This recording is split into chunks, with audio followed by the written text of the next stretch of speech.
You're listening to Radio Sputnik. Telling the untold. Welcome to the Open University of the Airwaves with George Galloway. Only on Sputnik Radio. This is London, but coming to you, of course, all over the world. My name is James Giles, journalist and broadcaster, and your supply teacher this evening here at the Global Open University of the Airwaves, standing in for double GG, George Galloway. Don't panic, George is still with us. He joins us with a short message now. Good evening, George.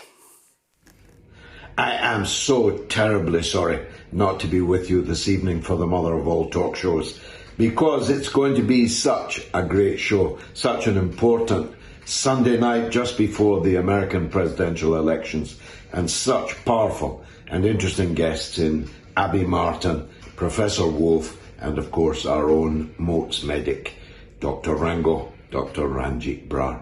I myself am having minor surgery. Unexpectedly, although I knew I'd have to have it at some stage, but unexpectedly I needed it today, and therefore it's going to be impossible for me to be with you. But the good news is I'll be with you on Wednesday night for midweek Moats, George Galloway, bare knuckle. Meanwhile, please give your attention to young Dr. James. He is in charge of the Open University this evening. Enjoy the show. Thank you, George. I'm sure me and the entire team behind the glass here wish you well in recovering from your surgery. And we look forward to seeing you here on Wednesday evening for Moats Extra. Now, you can watch the mother of all talk shows on YouTube, Facebook and Twitter, on George's pages and on RT's various platforms.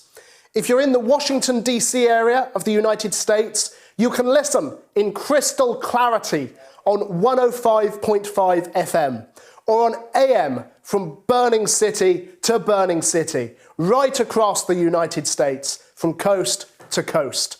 This is radio with pictures, the Global Open University of the Airwaves, where you are positively encouraged to talk back to the teacher, albeit this week it's your supply teacher.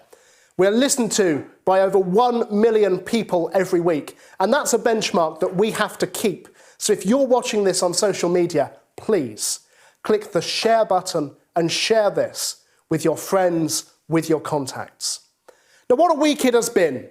In Britain, Lockdown 2 begins this Thursday, supposedly, so the Prime Minister would claim, for a month. And I'll be joined by our very own Moats medic, Dr. Ranjeet Brar, as we examine the impact that Boris Johnson's second lockdown will have here in Britain. In Westminster this week, Sir Keir Starmer's leadership has been thrown into chaos as he suspended former leader Jeremy Corbyn for Jeremy's response to the EHRC report into anti-Semitism within the Labour Party. Corbyn, of course, has crowdfunded a fighting fund of over £300,000 to challenge such a suspension in the courts, which is bound to prove a headache for Labour if Starmer holds firm in Corbyn's suspension. Over the pond, the US election is less than 48 hours away.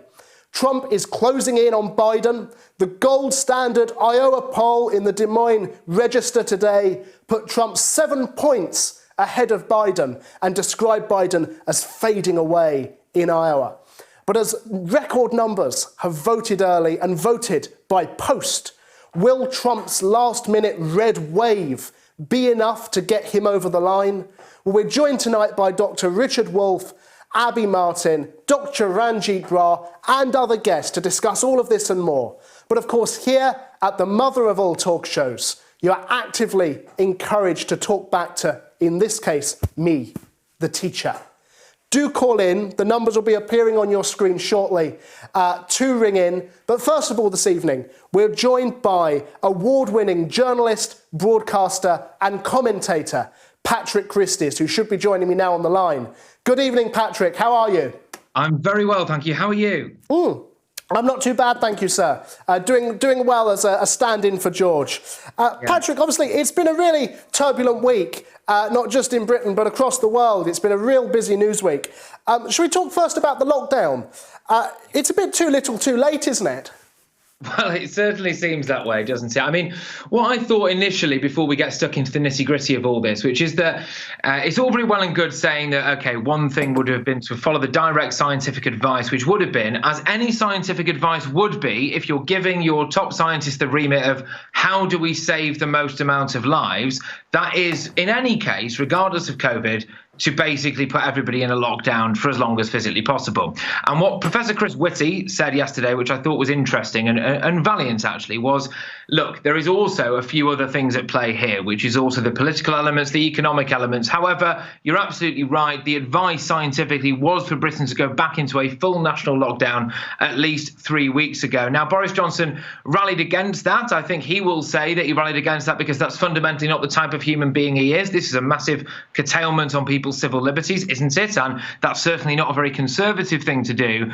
It's also very damaging economically, and that's the issue that he's had to deal with. But just in terms of, obviously, as I'm sure we'll come on to, the lockdown itself, I mean, it was chaotic and disorganised, to say the least, wasn't it? Well, I think it certainly was. I mean, obviously, as you said yourself, the scientific evidence from SAGE in September was to go into lockdown. It's been delayed for more than a month. Obviously, people have died. And at least from what I think we seem to be seeing, it seems to be having some sort of an effect in the polls. Labour seem to be rising. The Tories seem to be falling.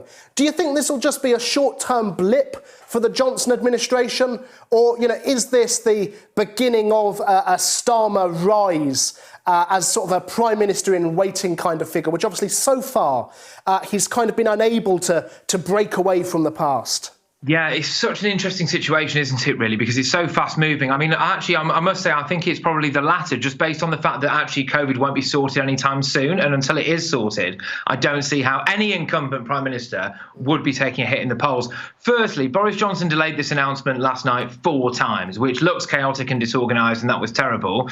He then was very clear that his lockdown would last only until the 2nd of December. Well, it was 15 short hours, wasn't it, before Michael Gove appeared on Sky News and said, actually, this might be indefinite, which is again, chaotic and disorganised. But thirdly, and I think most importantly in a sense, the presentation of this announcement last night was absolutely disastrous. These slideshows of doom that we've been seeing relentlessly were absolutely atrocious.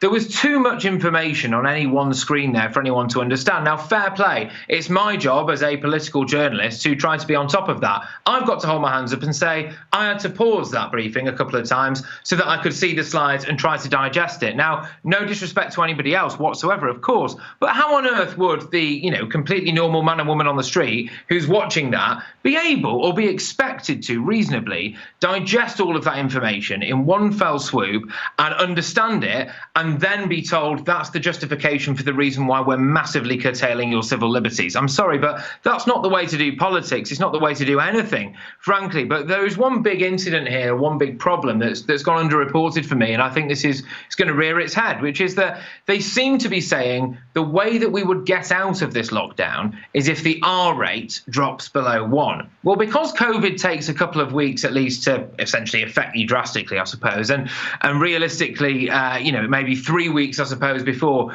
you see any kind of difference in the hospital admissions. Well, they're going to make their decision, aren't they, in about 3.5 weeks' time about whether or not they reduce the lockdown measures. Well, in 3.5 weeks' time, the R rate will not have dropped below 1. So we're going to have an extended lockdown. And they might as well have just been honest about that. And I think it's a really damaging issue, this, really, both politically, as I'm sure we'll come on to, because the Tory party now is in disarray, right?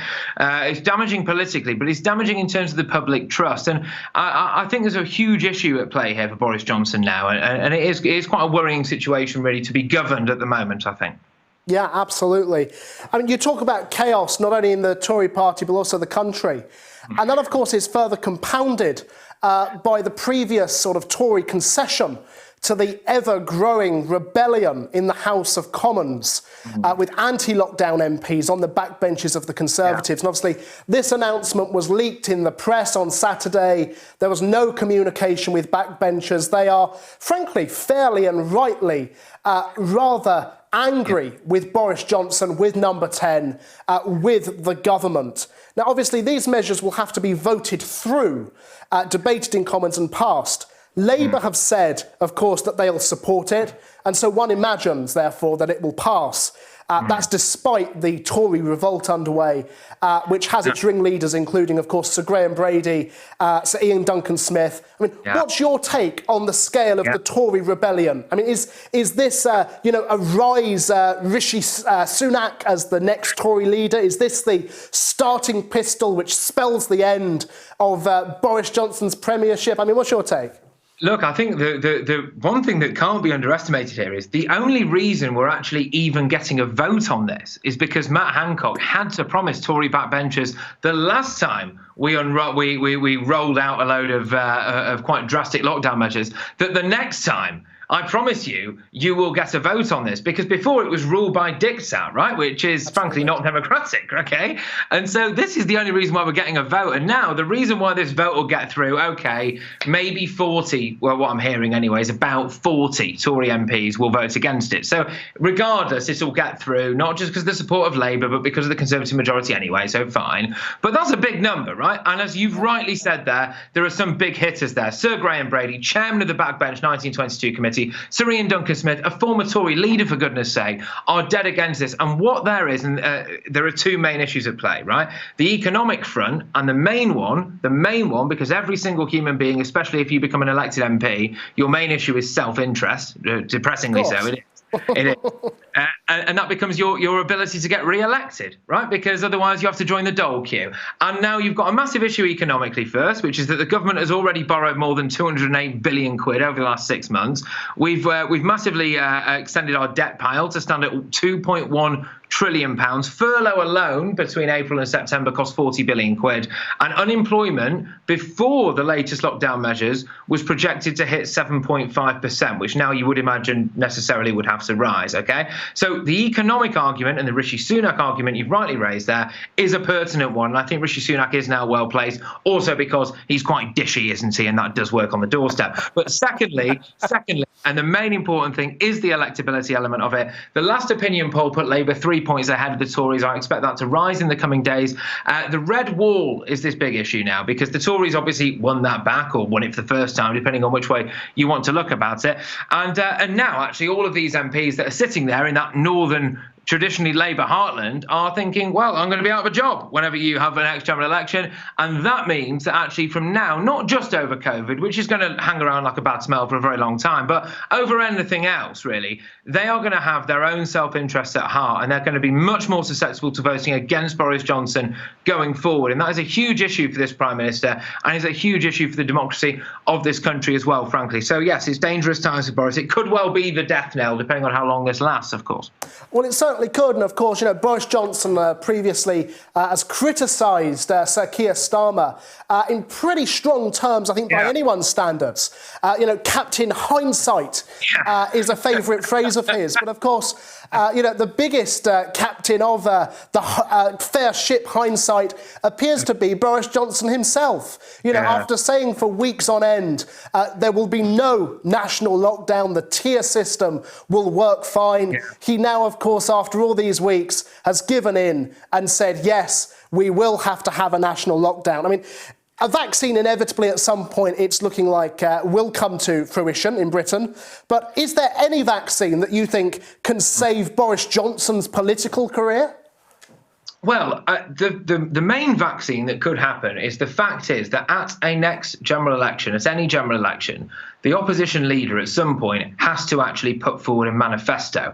And Keir Starmer, so far, we're not in danger of finding out what he thinks about anything, are we? I don't know, actually, what his policy on education or I could probably have a good stab at it, but I don't know, because he's not told us what his policies are on anything. Now, you would imagine that he would be able to put that together in time.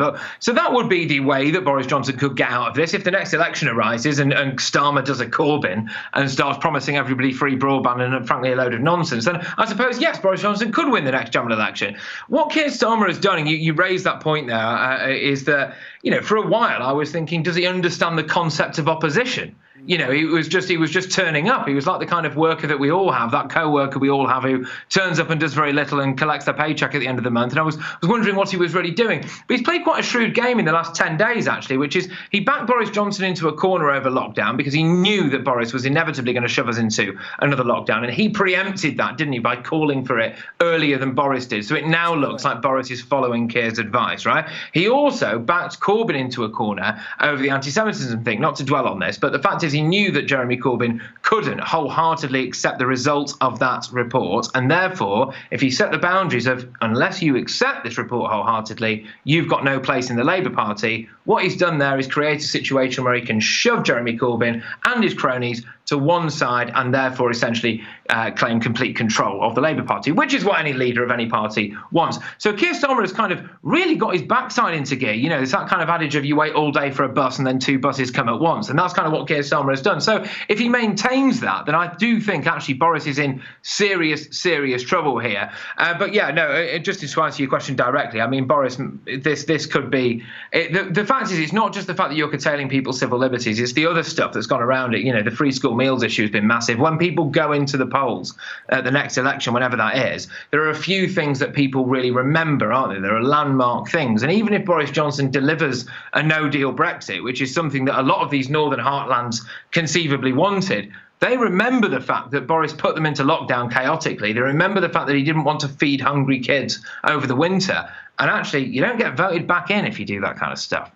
No, absolutely. I think you're right, Patrick. I mean, before we leave you for the evening, let's just talk just a little bit more about the suspension of Jeremy Corbyn. Obviously, as you say, he's been suspended by the party over comments about the EHRC anti-Semitism report. Obviously, Corbyn's described it all as dramatically overstated. Do you think we're going to see a mass resignation of Labour members? Perhaps a breakaway new socialist party? Look, no, to answer your question directly, no, I don't think we will. And the reason why I don't think we will is that because those parties don't tend to do that well historically. When you break away from a major party, you tend to actually enter the political wilderness, as has been found out by the likes of Chuka Umunna, Anna Soubry and co. Was it change.org or whatever the living heck their name ended up being, you know. And we've seen that historically as well with other groups. And again, it comes back to my point about people being essentially largely self-interested, especially politicians. And when Sir Keir Starmer is ahead in the polls, which he is now, and I would expect naturally that situation to continue for a very period of time, it's unlikely for me that a lot of people would leave what would be conceived to be a potentially winning team, right? And so I don't think we're going to see a huge amount of mass resignation. We might see some resignations from significant Labour positions, but I don't think we're going to see them leaving the party. And also the way that this has been framed, right, which is that I think that there seems, my perception of this on the doorstep, as it were, about this anti-Semitism report thing is it's not necessarily about what the realities of the situation are, unfortunately. It's about how it's perceived, right? And I think most normal, right-thinking people, whether it's right or wrong, do perceive the idea that Jeremy Corbyn is at his core a fundamentally nice bloke, but he just doesn't quite get this issue, and that's a concern. And if you side with him over that, I'm not convinced that that is a particularly good look in the public's eye. Whatever your own personal views might be about this, right? I don't think that's the best look at the moment, the way that it's being portrayed. And so, no, I don't expect mass resignations. If they do enforce mass resignations, then frankly, I don't think Keir Starmer will mind too much, because he's got the freedom now in 84 or 85 seats now in that red wall to pick his own candidates the next general election, by the way. He doesn't have to rely on anybody else, so he can do that. I don't see it happening. I don't see why it would make political sense for people. And as long as he remains ahead in the polls, I just don't think it will happen. Patrick Christys, thank you very much indeed for joining the mother of all talk shows. It's been a pleasure. Thank you. Now, we've launched our Twitter poll for the evening here on the mother of all talk shows, and it's on Labour's greatest shame. Anti-Semitism, of course, this week was described by Jonathan Ashworth, Labour's Shadow Health Secretary, as the greatest shame to ever afflict the party. Depending on who you ask, of course, they will give you a different answer. And so, Labour's greatest shame, is it anti-Semitism, is it the Iraq War, or is it NHS privatisation through the likes of PFI under the Blair years? The numbers should be appearing on your screen, and of course you can vote via @GeorgeGalloway on Twitter. I'm going to take a break very shortly. After this, we'll have Abby Martin, as well as some of your social media comments. So keep them coming on George's Twitter and Facebook.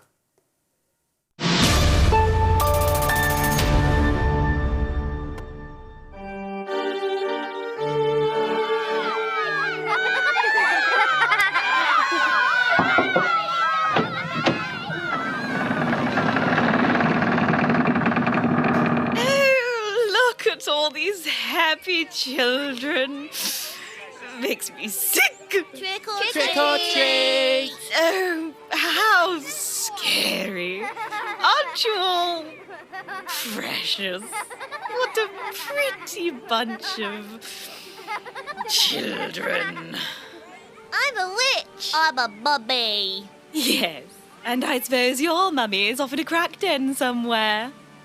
And what are you supposed to be? The systematic decline of social values and community and the inevitable heat death of the universe.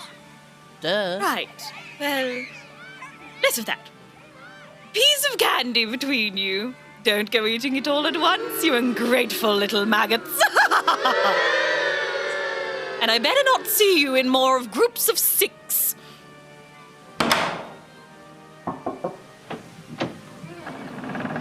What do you want? No children to go hungry in the UK. And who are you supposed to be? Dr. Marcus Rashford, MBE.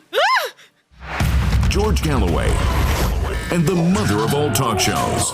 Join us at the College of Knowledge, where there are no tuition fees. Welcome back to the mother of all talk shows on Sputnik Radio across the States, of course, and also on the internet all over the world through the wonders of modern technology. Jamie, what's been happening on social media? Do tell me. Lots going on tonight. Obviously, lots of well wishes from George. Lots of people in the comments concerned. He is watching. We do know that. So, hello, George. Lots of love in the comments for you tonight. We do wish you well in your recovery. But, you know, lots of people really just trying to make sense of this new lockdown. Got a comment here from a teacher who says that they are in class in front of around 30 students, not much room for social distancing, and not much calls for mask wearing in schools currently, so a bit confused really.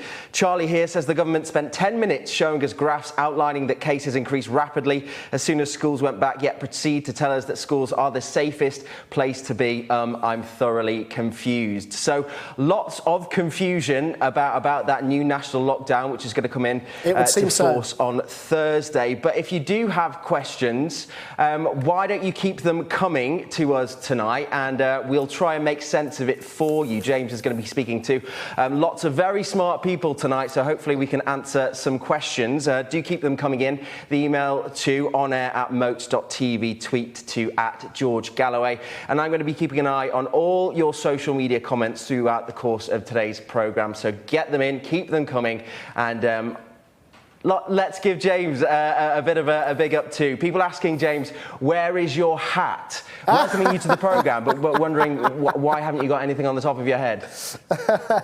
Alas, I don't have the hat. I believe Georgia's still got that at home. But listen, Jamie, thank you very much indeed for that. We'll pass back to you later on. Obviously, in addition to emailing in, you can also call and speak to me in the studio in place of George. The number is 0207 7982 255 if you're in Britain, or of course in America 001 757 744 4480. We're joined now by Abby Martin on the show, on the mother of all talk shows. Abby, good evening to you. You're a presenter and journalist. You present the Empire File. Obviously, it's a busy time for you. The US election less than 48 hours away. Oh my God, yes. And well wishes and much love to George Galloway. We hope that you're well. It's a nightmare, There's no good outcome here. Of course, a lot could happen. Trump constantly sowing division and making people feel like they can't trust the mail-in ballot system. And then you have the GOP blatant voter suppression, multiple layers of voter suppression, suing multiple states to basically prevent early ballot access. And then look at Joe Biden. I mean, he's someone that has basically centered his campaign upon a repudiation of Bernie Sanders. And he is doing nothing but appealing to moderate conservative voters. And because of this strategy, which is a failed strategy, we saw this fail in 2016, he is losing young black voters to Trump and losing Latino voters to Trump. You see very troubling polls in key battleground states. So while national polls look like Biden has it in the bag, if you look at these key swing states, it is much closer than we think, and actually he's doing worse than Hillary was with some key demographics in 2016. So very concerning trends. Are there any particular states that Biden would have to win, in your opinion, to win the election? Well, there's several different ways that this could play out. Look, in the U.S., we have, the greatest democracy in the world, where we're actually invading other countries to spread our great democracy. We do not have one person, one vote. So we have something called the Electoral College, which means that voting is largely symbolic in most states here. And really, the election will only come down to around 12 swing states. So there's a variety of ways that this could play out where Biden could win several of those states. So I don't actually know the breakdown, but all I know is that several things could happen that could turn this election very ugly, where we might not know the outcome for weeks to come, where this actually could turn to the Supreme Court, which Trump has just stacked, or to the House, where we could see the one vote, one state, where Trump also has an advantage. So, this is a mess. It's a huge mess. And because we have such a messed up democracy, quote unquote, we're in for a wild ride ahead. Absolutely. I mean, you've mentioned the Electoral College there just very briefly. Perhaps for those viewers internationally who perhaps aren't aware of just how the American system works, where obviously you can win the most votes, as Hillary Clinton did in 2016, yet still lose the election. Do you just briefly explain to our listeners just how that works, and obviously whether you believe it is actually truly democratic? This is a very antiquated system that was basically in place so people could appeal to representatives, originating from white slave owners, the slaveocracy, to essentially trust their ability to represent us, right? Go to DC and say, okay, we have the representation of this demographic, and so we can put our vote forward. The problem with this is that it puts way too much into small states with very little populations compared to giant populous cities like, let's say, California and New York.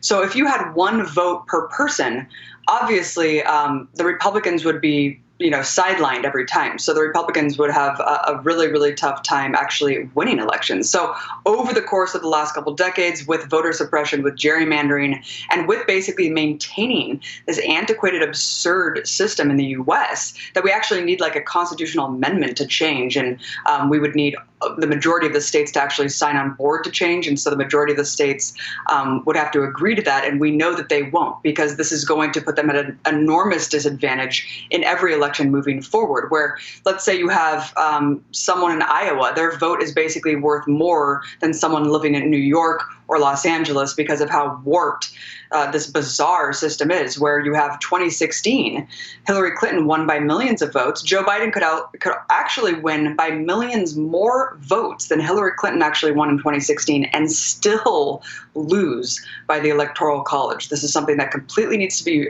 rescinded, revamped, and abolished to actually have a free and fair democracy here in the U.S. And I just don't see that happening. Obviously, this election, owing to the coronavirus, there's been very heavy amounts of absentee ballots, of write-in voting by post. Do you think that's an indicator of who's going to win? I mean, Trump has spoken about this last-minute sort of red wave, obviously encouraging his supporters to turn out on the day. Do you think the fact that there's so many postal ballots is to Biden's advantage, or perhaps even to Trump's?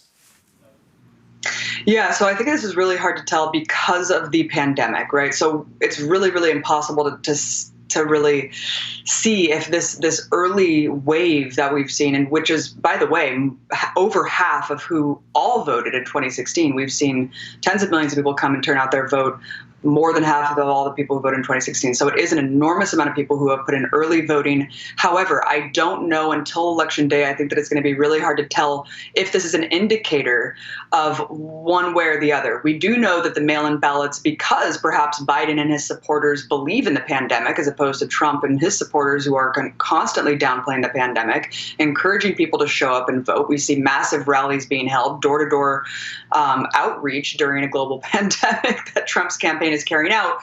So the early mail-in ballots have actually seen 50% Democratic, as opposed to 30% or so for Trump. So there is a difference there, but we don't know until Election Day. And unfortunately, this actually puts the Republicans at a bigger advantage as well, because mail-in ballots are more likely to be discarded. In Pennsylvania alone, you could see up to 100,000 mail-in ballots be thrown away for something as stupid as a mistake on the envelope. Obviously, this election, like you say, Biden is forecast by almost everybody's prediction to win the popular vote by more so than Hillary Clinton did in 2016, by a real significant margin. Will Trump accept the result of this election, bearing in mind that he has repeatedly throughout the campaign accused postal ballots of being somehow fraudulent or not valid? Right. So Trump has hinged all of his rhetoric on basically sowing distrust in the electoral system in terms of mail-in ballots, and also outright tried to sabotage the post office. He appointed some giant Trump donor who has actually investments in the competitors of the post office. You've seen him break down these mail drop-in boxes all across the U.S. I mean, you really cannot make up how dystopian this whole election cycle has become. And every day on the campaign trail, it seems like Trump is basically saying he will not accept states counting votes past Election Day. You actually have seen him pontificate whether or not this is legal. This is completely legal. This is standard practice, especially when you have the GOP outright suing states to suppress the ability of accepting these votes before Election Day. So multiple swing states are actually not able to count votes until Election Day. And then you have Trump actually saying that should not be legal and the court should not be allowed to do that. So there's a lot going on here, coupled with the notion that Trump is actually egging on right-wing militias to go, quote unquote, patrol the polling places. You have his son, Don Trump Jr., saying every able-bodied person coming to be part of Trump's army. So this could actually discourage a lot of people to come and show up on Election Day as well. But yes, that is the big question, right? Is Trump going to respect the results? I think, of course, if it's a landslide, he has no choice. I think if it's contested, there's a lot of different troubling scenarios that could play out. You could see it go to the Supreme Court, like we had the right-wing coup Bush v. Gore, where the Supreme Court essentially handpicked our dear President George W. Bush in 2000. And you have Trump has stacked the Supreme Court with 3 right-wing justices, Amy Coney Barrett being the latest, who all the Democrats have done to try to stop that vote was basically politely ask her to recuse herself if she did end up being the deciding factor to pick our next president. And then you have what I mentioned before, which is this scenario that could go to the House, where you could have every state basically deciding, and that puts the Republicans at an advantage as well. So, the voter suppression with all of these other things, and Trump just being such a crazy narcissist, where he's already been hinting for so long that he will not step down, you could see a really ugly flashpoint for political violence, especially if there's, the outcome where we're waiting for weeks, where Trump maybe wins the Electoral College outright, but the mail-in ballots haven't been counted yet. So you could see weeks actually where perhaps Biden will win later on. Those weeks are going to be very, very dire here in the U.S. We could see a lot of violence in the streets and a lot of clashes, and that is going to be something that is going to be pretty scary. Obviously, last election in 2016, Trump played very successfully to the so-called states in the Rust Belt. Has he delivered for those states? I mean, can he count on them for supporting him again this time round?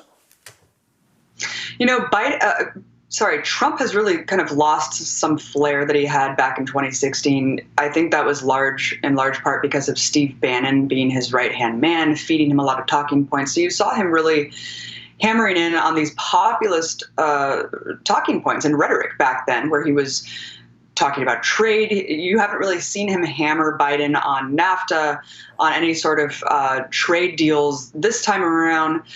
Back then, you saw him basically posing himself to the left of Hillary Clinton, I guess, which wasn't a hard thing to do coming from the outside of the political establishment, on a lot of these populist talking points. Somehow he's managed to still convince people over the last 4 years that he's anti-war. I still can't wrap my mind around that. That's what we've been doing with Empire Files, is trying to debunk that con artistry in terms of Trump ramping up militarism around the world. But he's still playing to that isolationist base, that populist base, who I think largely doesn't want the U.S. to be in these endless regime change wars around the world. They want to redirect resources here at home, build up infrastructure, et cetera. So in some ways, yes, he has been touching upon the needs, I would say, of the populists who are still looking at him as this outsider who's quote unquote fighting the deep state. But at the same time, he has lost that fire, and you see that play out in the last couple debates. He just doesn't have it anymore, and he seems to be getting desperate. So even though I do think Trump does have a very good chance of winning still, I think that Trump is perhaps paying too much attention to these polls, and he is losing it publicly, becoming increasingly desperate and just losing a lot of that flair. Indeed. I mean, whoever wins on Tuesday, whenever the result is announced, as you say, I imagine too, it will be weeks after the event, once all of the mail-in ballots have been counted. Will Biden, Trump, make any shift in US policy, be it domestic or international? I mean, George, here on the mother of all talk shows in previous weeks, have described Trump and Biden as two cheeks of the same backside. And would you agree with that summary of them? As a far leftist, absolutely. I mean, look, they both run their campaigns on anti-communism. Of course, Trump, I think, is a little bit scarier in terms of the possibilities of political repression, climate change denial, and the outright denial of the pandemic. So when you break it down there, I think, yeah, Biden, of course, will perhaps have some sort of national coordination for the pandemic, at least not outright denying climate change, possibly have some sort of skeletal thing of the Green New Deal where we can move forward with at least acknowledging that this is a threat, and perhaps not, emboldening fascist police forces like the Trump campaign is doing. However, that being said, I think largely when you look at Biden's entire campaign and the way that he's been running it, not only has he been appealing to anti-communists and right-wingers, but he has also said repeatedly that this is about the character of the United States. This is about a return to normalcy, promising his Wall Street donors that nothing will fundamentally change for them. Bragging that he won over the Bernie Sanders wing. So when it comes to the fundamental differences, the millions of people who have lost their jobs, who have lost their health care, who are suffering in this country, living paycheck to paycheck, absolutely nothing will change for those people at all. And then, of course, when you look at the rest of the world in terms of the U.S. hegemon, the CEO of the empire, whoever it may be, I fear there's very little difference. The difference has become very, very blended there. All around the world, you see both of them kind of egging each other on to be stronger. You see Joe Biden putting out ads calling Trump a China puppet. I mean, imagine that, where Trump is basically fear-mongering us and trying to get us into a Cold War with China as we speak, constant military drills around the South China Sea. And then you go into Latin America, where Biden has basically just said he still supports the incubator baby puppet, Juan Guaido, and is saying that this is weeks ago. Can you imagine saying you support Juan Guaido as recent as 2 weeks ago? And this is what Biden did. So I fear that you'll see them trying to carry out just a more savvy version of Trump's blundering regime change posturing in Latin America. But in terms of the grotesque sanctions that have been genocidally implemented around the world, from Iran to Venezuela, you have not seen Biden address that whatsoever. You have not seen any of the Democratic Party denounce that and say that they will roll those back. So aside from the nuclear deal, which I hope that we will reinstate with Joe Biden, I would say that there is very little difference between the two candidates when it comes to the U.S. empire. Look, we're going to go to the break, but before we do, Abby, you're the expert. I'm the enthusiastic amateur In your expert opinion, who is going to win the presidential election? Frighteningly so, I think Donald Trump will win the election because I remember all too well from 2016. Everyone, all the pollsters, all the pundits, the sneering punditry telling us how stupid we were, forever thinking that Hillary Clinton wasn't the next anointed one. And I just fear that there's a lot of people who are not being counted in these polls. I fear that Biden was the worst possible candidate at the Democratic primary to face down Donald Trump. And I just have a really bad feeling. I think that we should expect the worst. And no matter what happens, we need to be prepared to fight in the streets and to galvanize and mobilize grassroots organizing, because no matter who wins, we need to build up an anti-war movement. We need to build up a people's movement to challenge whatever's next. Abby, thank you very much indeed for joining the mother of all talk shows. It's been a pleasure to have you with us. Thanks so much for having me. I'm going to take a short break. We'll be back in 2 minutes or so. Just a reminder, of course, that George Galloway is not in tonight. He's having surgery in the morning, so he's having the night off. And so I am your supply teacher here at the Open University of the Airwaves. My name is James Giles, journalist and broadcaster. Stay tuned, don't go anywhere. We'll be back in a moment.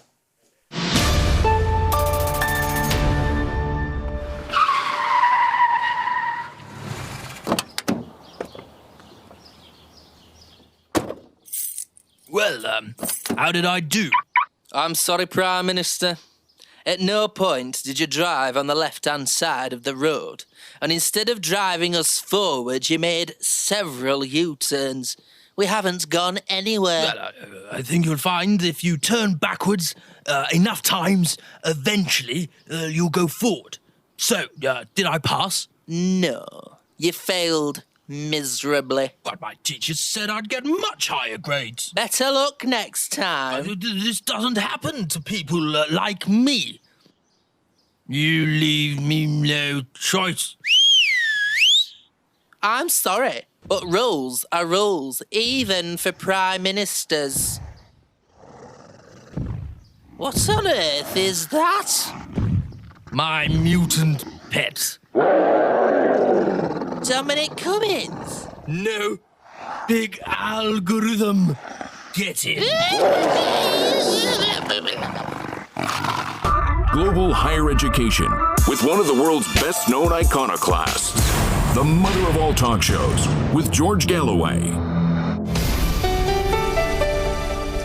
This is the mother of all talk shows with me, James Giles, standing in this evening for double GG, George Galloway. Now, before we had Abby on the show, we put up our first Moats poll of the evening. What is Labour's greatest shame? So far, the results have been pretty conclusive. Anti-Semitism, 11% down 2.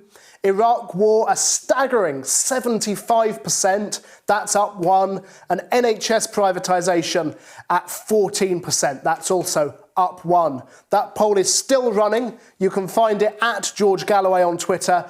Do vote in that poll and tell us what you think Labour's greatest shame is. Before later on in the show, we talk to a very special senior guest, a former advisor to Jeremy Corbyn. Jamie, how's the social media looking? What have people got to say? Have they been enjoying what they've been seeing so far? Absolutely, James. Abby is definitely a crowd pleaser. The Moats audience have got a lot of love for Abby. Bit of love for you too, James. Dennis Hink says the bloke is doing a great job so far. I'd have to echo that. Fantastic job so far, James. But yes, lots and lots of comments, thousands upon thousands coming in thick and fast. Honestly, it's quite a struggle to look over each and every one, but I am doing my best, I do assure you. Got an email here from Stuart in West London who says, I would not be surprised if Joe Biden gets elected as president. He is found wandering the gardens of the White House, mumbling to himself, where am I, where am I? You know, lots of concern over the potential mental health of the Democratic presidential candidate. I've got a comment here from Joanne who says the voting system in America is the most undemocratic system in the world. Syndicat here says the ruling class in the US want to stoke a civil war, working class versus elite class, because they're terrified of revolution. And a big comment in capital letters here, Trump is a traitor. So lots of comments on the back of your chat with Abby Martin there about the US election. Got one from Laura here saying Trump is the only man for the job. Let's all be serious. This isn't a game. Biden isn't up to the job. Let's stop playing around and really think what you're doing. Marwin says Trump will win Iowa, Ohio and Florida. This will not be enough for him to win the White House. Joe here saying the polls are not accurate. I would say only 35% of Trump voters have voted. Most MAGAs are waiting until November 3rd to cast their votes. And it's going to be an eventful day, well, evening for me and you, James. The November 3rd, not only will I be celebrating my birthday, I'll be staying up to watch those elections come in. Will you be staying up too? I will be indeed, Jamie, yes. No, thank you very much indeed for that. It'll be certainly an interesting week ahead, not only with the US elections, but plenty of other news pieces to be catching up on as well. Thank you for that, Jamie. We'll see you again at 8 o'clock with the news. Coming up on the show this evening, still to come, Professor Richard Wolff will give his take on the ever exciting US presidential election, less than 48 hours to go now. Moats medic Dr. Ranjeet Brar will be joining us, giving his take on the second national lockdown here in Britain, announced by Boris Johnson. Amongst others as well, we'll have a former staffer of Jeremy Corbyn's also giving his take on the current crisis engulfing Keir Starmer's new leadership, new look Labour Party. George, of course, isn't here this evening. You're stuck with me as your supply teacher instead. George will be returning, however, for Moats Extra on Wednesday evening. That takes place every Wednesday at 8 p.m. London time, exclusively on George's Facebook page and on Patreon. It's Moats bare knuckle. We do have a promotional clip. Simon, are you possible to play that now? There are people known to me who've suffered from a virus that Kate thinks doesn't exist.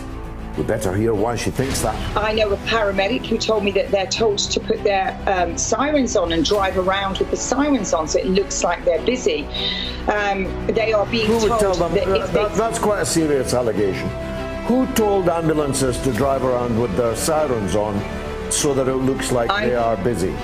Can you give us a name? Well, I'm open to nurses and doctors and patients. I know how they've been threatened.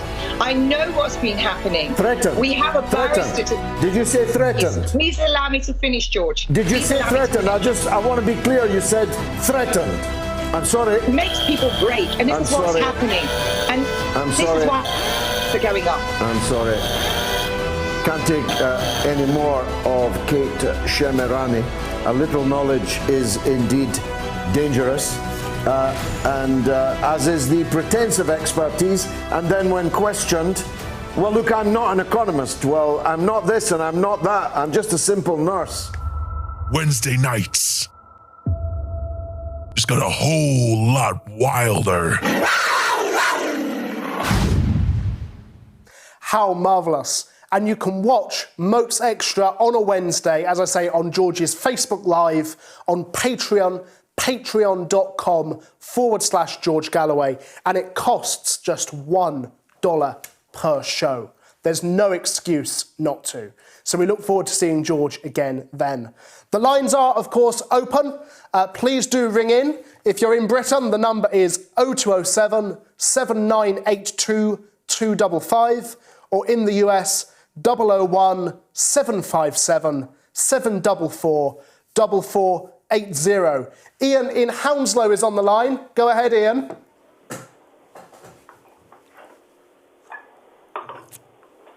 Hello, Ian.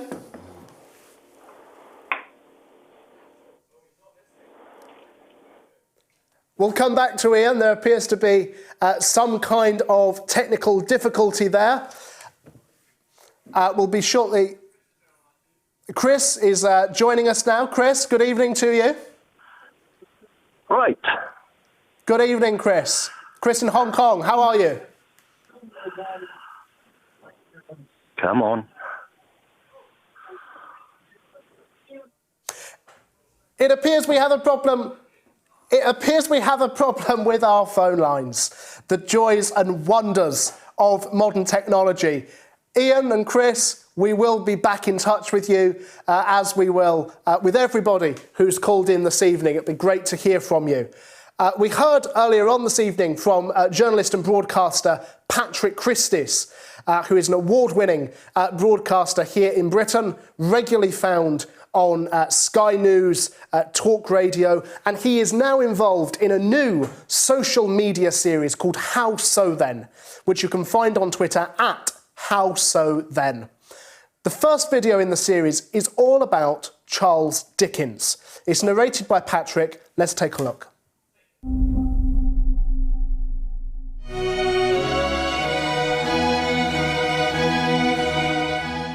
I'm in Hyde Park in central London. This is a royal park, so you could say that it's owned by the Queen, although I think it's unlikely we'll see her walking the corgis here anytime soon. It has been the site of many important events, such as concerts by the Rolling Stones, Pavarotti, the huge anti-Iraq war demonstrations, give peace a chance, and of course, Speaker's Corner, where disputatious and cantankerous individuals get on a soapbox and give their contrarian views about the world. You tell me, who's the friend of Britain? Obama or Trump? Shame on you! No, shame on you! Shame on you! Shame on you! I'm standing on the site of the Great Exhibition of 1851. Although it was supposed to show off the world's achievements, realistically, it wanted to make one thing really, really clear, that Britain stood alone as a leader in industry, textiles, steel and innovative inventions. A massive towering glass structure was built to accommodate all of these exhibits. It was the length of 3 football pitches and it was nicknamed the Crystal Palace. Queen Victoria visited the site 3 times and her husband Albert was listed as one of the organisers, although I think that's probably quite doubtful. The great and the good of British society passed through here, the likes of Lewis Carroll, of course Charlotte Bronte as well, Charles Darwin, Karl Marx, and of course the star literary turn was Charles Dickens, the internationally renowned author. It's impossible to exaggerate how successful he was. Think J.K. Rowling and then some. Even a century later, his books still sell more than 1 million copies a year. By the time that he arrived at the exhibition, he already had the smash hits of Oliver Twist, Nicholas Nickleby and the Pickwick Papers behind him. But still to come was A Tale of Two Cities, with perhaps the most famous opening line in literary history. It was the best of times, it was the worst of times. It was certainly the best of times for Dickens, but it was the worst of times for the people he wrote about. The poor, the millions who toiled away in the industries that helped to create the fabulous exhibits that were on display in the Crystal Palace, which of course boasted of Britain's greatness. He may have cared about the poor in Britain, but the truth is that Dickens absolutely despised the Chinese, and by today's standards there can be no question, he was a racist. Consider the greatness of the English results and the extraordinary littleness of the Chinese. Go from the silk weaving and cotton spinning of us outer barbarians to the laboriously carved ivory balls of the Flowery Empire. Ball within ball and circle within circle, which have made no advance and been of no earthly use for thousands of years. This was less than a decade after the First Opium War, where the British naval fleet and soldiers defeated China to keep the drug trade open. China banned opium and destroyed valuable bales of it, so Britain went to war to protect the trade. But they did more than that. They also claimed Hong Kong in the peace treaty. A second war followed on the same grounds, narcotics, and this was just 5 years after the Great Exhibition. Dickens compared the might and muscle of British industry with what he referred to as the Little Exhibition, the Chinese one. He waxed lyrical about the power of the British printing press, which produced the Times every single day, and compared it with the antiquated Chinese version. Well may the 3 Chinese divinities of the past, present and future be represented with the same heavy face. Well may the dull, immovable, respectable triad sit so amicably, side by side in a glory of yellow jaundice, with a strong family likeness among them. Another symbol of Chinese backwardness for Dickens was the 160-foot teakwood ship known as the Kaying, otherwise known as the Chinese junk. It was acquired or perhaps stolen by several British people in Hong Kong and sailed back to Britain, where it was moored on the Thames and kept as a popular tourist attraction. Dickens was utterly contemptuous, referring to it as a ridiculous abortion, a pen tray and a floating toy shop. The best the seamanship can do for a ship is to paint two immense eyes on her bows, in order that she may see her way, and not to hang out bits of red rag in stormy weather to mollify the wrath of the ocean. Thousands of years have passed away since the first Chinese junk was constructed on this model, and the last Chinese junk that was ever launched was none the better for the waste and desert of time. Western hatred of China has a long history, although now that China is a manufacturing powerhouse and will soon be the world's largest economy, those with Charles Dickens' outdated views have to be a little bit more refined. To paraphrase Charles Dickens' most famous character, Oliver Twist, please sir, can we have no more? How marvellous. I think How So Then are going to be doing some very brilliant things going forward. Do check them out on Twitter, at How So Then. That was Patrick Christys on Charles Dickens. Now, of course, you're stuck with me tonight as your supply teacher here on the Open University of the Airwaves, standing in for George Galloway. He, of course, will return this Wednesday for Moats Extra. Until then, of course, we wish him a speedy recovery after his minor surgery. And here to give us an update is Mrs. Galloway, Gayatri. Gayatri, what's crackling? Well, don't worry, guys. He's fine. He's literally really fine. It's just bad timing. Unlucky. As you said, no, we're already anticipating this minor surgery, so it's just bad timing. If it was a few days before, he would have been here. And he would have loved to have been here. Actually, he could have been here, but, you know, doctor's orders. Of course. So that's it. That's it. Yeah. That's it for him. No, that's good stuff. And it's good to hear that he's in good health. And of course, it's very good to hear that he'll be back on Moats Extra this Wednesday. 100%. Why don't you quickly tell the listeners and viewers how they can sign up to Moats Extra if they haven't already heard about this marvellous Wednesday show. This looks a bit like Moats Extra, doesn't it? It does just a little bit. Just to give it away, we are on Moats Extra as well. So it's very easy, $1 a show, as you said, and you just go to patreon.com/George Galloway. And that's it. You can also go on Facebook, but then you pay per show, which is fine. George Galloway under events. How marvellous. And we've covered show topics on Moats Extra that wouldn't usually get the airtime on Sunday Moats. Correct. We've had Kate Sheramani, who of course is an ex-nurse. Or ex-patient. Or ex-patient. COVID denier, who of course got sent to Ward 5, as we saw in the promotional clip earlier. Yes. And we've got some fantastic guests and topics coming up this week as well. Correct. I believe we're talking about 9/11 and all sorts of things. People have been really demanding. You know, they really want to get to the bottom of it. So does George, you know. So what really happened? Absolutely. No, it should be a fascinating show. Well, listen, we'll catch you later on Moats tonight. Gayatri will be presenting This Is the Week, or This Was the Week, rather. The week, that's right. So we look forward to seeing you again then. And we're, of course, very pleased to hear that George is in good health. And you're doing marvellous, We'll James. be back soon. That's all I have to say as well from George. Well, bless you. He is watching, I do believe, as well. So if you have any calls, you want to send a message to George, he is listening in. Thank you, Mrs. Galloway. That was marvellous.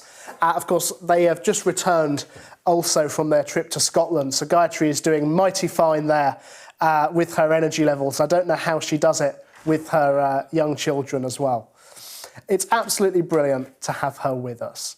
Coming up in the next hour on the mother of all talk shows, we'll be hearing from a former staffer of Jeremy Corbyn's about the scandal engulfing the Labour Party. We'll be hearing from Moats medic Dr. Ranjeet Brar about the impact the second national lockdown will have. Of course, Boris Johnson has made this announcement, this major U-turn, after for weeks proclaiming the local measures were working. There would be no national lockdown following.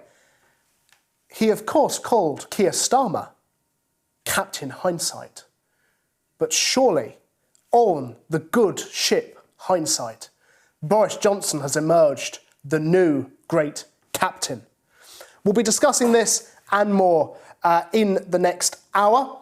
We'll be passing in just a moment to the news with Jamie Lowe. I am James Giles, and you are listening to the mother of all talk shows on Sputnik International across the United States, and also, of course, on the wonders of social media.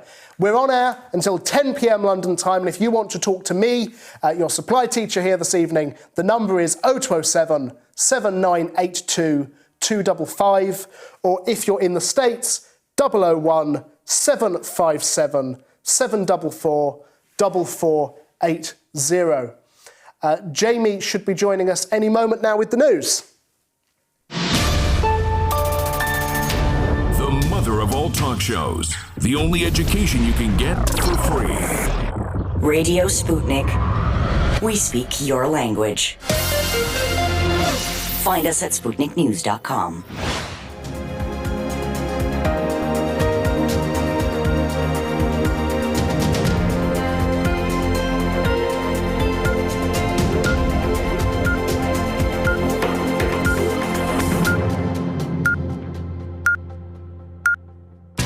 Radio Sputnik News.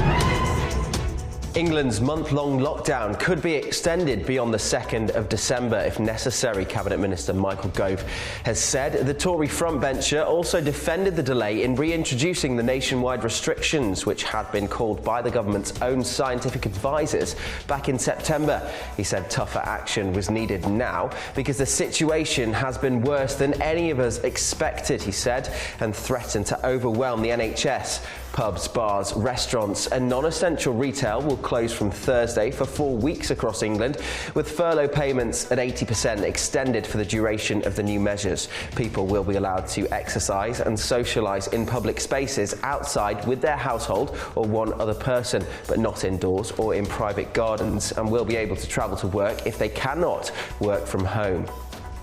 People will be able to travel internationally for work, but will not be allowed to go abroad for holidays. Unlike the first lockdown, schools, universities and nurseries will remain open. British Prime Minister Boris Johnson has been accused by a former Conservative leader of giving in to the government's scientific advisors and marching England back into another lockdown. Ian Duncan-Smith said that the second lockdown is a, quote, body blow to the British people. However, Labour leader Sir Keir Starmer has said his party will vote in favour of the lockdown, meaning the government won't be defeated in the Commons. But a number of Conservative MPs have voiced their unhappiness and spoken out about the country going back into lockdown. Duncan-Smith, who was Conservative leader from 2001 to 2003, said the lockdown comes just as the economy was picking up, even giving cause for optimism. A 70-year-old man has been rescued from a collapsed building in Turkey 34 hours after a major earthquake struck the country and Greece, killing at least 60 people and injuring 900 others. Ahmet Sitim said he never lost hope as he was pulled from the rubble in Turkey's third largest city, Izmir, according to a tweet by the health minister. Video footage shows rescuers cheering and clapping as Sitim was taken away on a stretcher to receive hospital treatment as searches continued in 9 buildings in Izmir. England World Cup winner and Manchester United legend Sir Bobby Charlton has been diagnosed with dementia. The news follows the deaths of his older brother Jack in July and fellow World Cup winner Nobby Stiles on Friday, both of whom had also been diagnosed with dementia. Charlton, aged 83, won 3 league titles, a European Cup and an FA Cup with United. During 17 years at Old Trafford, he scored 249 goals in 758 games for the club. Born in Ashton, Northumberland, he remained England's record goal scorer until Wayne Rooney surpassed him against Switzerland in September of 2015. At the age of 20, Sir Bobby was a survivor of the Munich air crash of 1958, in which 23 people died, including 8 of his Manchester United teammates. At least 4 people have died and nearly 350,000 are in evacuation centres as a super typhoon hit the Philippines. Goni, the world's strongest storm so far this year, made landfall in the southern Bicol region with sustained winds of 140 miles per hour and gusts of 174 miles per hour. The victims included one person who was reportedly hit by a tree and a 5-year-old who was washed away after a river overflowed in Albay province. Between 19 million and 31 million people could be affected by the typhoon, including those in danger zones and in Manila, the Disaster Management Agency have said. A replica noose in a voting station in Missouri has been covered up following complaints from Democrats that it constituted intimidation of black voters. The Missouri Democratic Party said the replica hangman's noose was a painful reminder of the murders and lynchings of black Americans. Stone County Clerk Cindy Elmore said the display, including the noose and photographs, had been in place for several years and was not related to the election. The replica noose marked the last execution by hanging in the state, which took place in Stone County in 1937. And finally, President Trump took time out from campaigning, where he made whistle-stop tours of 5 key battleground states to pay tribute to the Scottish actor Sir Sean Connery, whose death at the age of 90 was announced on Friday. Trump described him as quite a guy and a tough character, and said he had gone on to greener fairways before claiming that the actor had helped him get approval for a development in Scotland. Sean stepped in and shouted, "Let him build the damn thing," the president claimed. In 2018, British media reported that Trump had made a similar claim to the then UK Prime Minister Theresa May relating to approval for his Turnberry golf course in South Ayrshire. "I met James Bond and I got all my approvals," he was quoted as saying, adding, "James Bond was better than my approvals lawyer." In 2012, Mr. Trump made the Bond actor the first member of his golf club in Aberdeenshire. And that's the latest here on Sputnik News. I'm Jamie Lowe.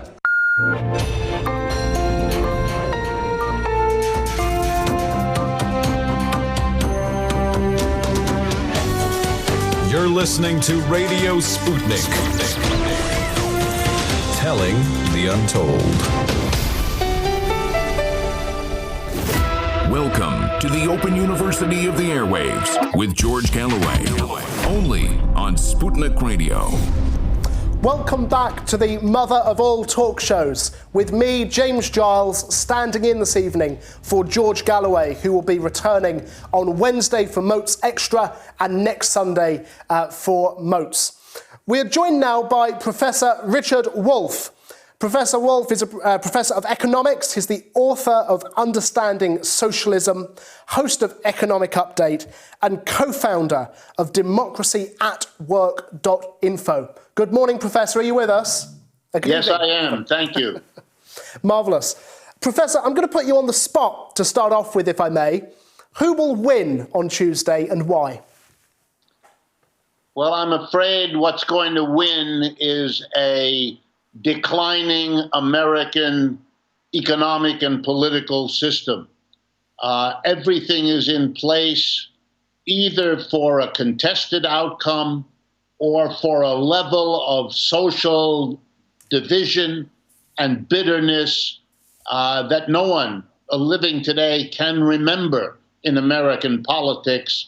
If it existed, it's so long ago that it doesn't remain. No matter what the outcome in terms of which of these two wins, that kind of division, reflecting the difficulties this system is now in, that's the one certain outcome.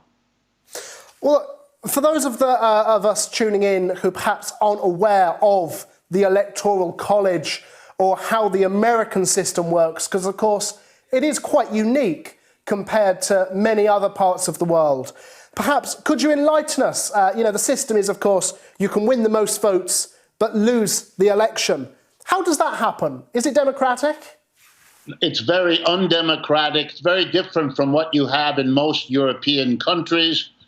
There, I believe you call it proportional representation. It's a basic democratic idea that if, say, for example, 10% of the people vote for a particular political party, then 10% of the seats in the parliament that engage in writing the laws and so on should come from that party to reflect that part of the population's perspective. We don't do that in the United States. Basically, the Constitution that governs all of this was written and organized by an elite The early years of the United States as an independent country, the vast majority of people did not have the right to vote. Women did not have the right to vote. People without property did not have the right to vote. Black people did not have the right to vote, and so on. And that has governed us even to this day. For example, the way the presidential game is played, in each of the 50 states, there will be a determination who the winner is. In this case, we know it'll be either Mr. Trump or Mr. Biden. Whichever one of those two individuals gets a majority of the votes, or even a plurality if there are more candidates, and in many states there are, whoever gets the largest number of votes will capture all of the electoral votes of that state.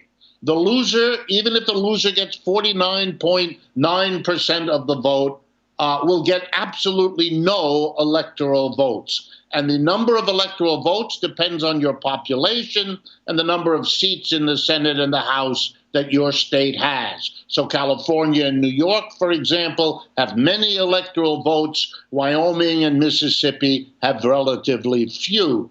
And so if you win by large majorities in the states where you win, but you lose the majority of states, you can do what Mrs. Clinton did 4 years ago. You win the majority of the votes by actually 2 to 3 million. She was the winner, but she didn't win them in the right states to get the right electoral votes in the Electoral College, it's called, so that she lost the election. And that is exactly what can happen again. There are even more issues at play if there is a contested election, and Mr. Trump has been working extremely hard to develop a rationale for contesting the election, partly because of so many mail ballots due to the COVID. He can now claim whatever it is he wants, go into court. It works its way up the court system to the Supreme Court, which Mr. Trump has now packed, culminating in the seating of the last judge literally a week ago, so that he's hopeful, and we are all watching, whether he will play the game all the way through to the Supreme Court, and then we will have a spectacle in which the man who filled the seats in the court is declared president because the people he put in there return the favor and give him the decision of the highest court in the country. All of that we are now watching. Sure. I mean, you speak about how Hillary Clinton, of course, last time managed to win the popular vote by quite some margin, but obviously lose that electoral college you've spoken about. And in 2016, perhaps, just perhaps, that was understandable, right? Trump being the outsider, Hillary, of course, wife of Bill, political establishment, and Trump playing that very populist narrative that he was this force and agent of change. But in his 4 years, Professor, Trump seems to have offended every section of the United States. Women, people of colour, perhaps with the one exception of the far right. He doesn't seem to have delivered in the Rust Belt states. So why still does Trump seem to have such an appeal to voters? I think the basic answer, and I agree with everything you've just said, I think you're understanding us very well.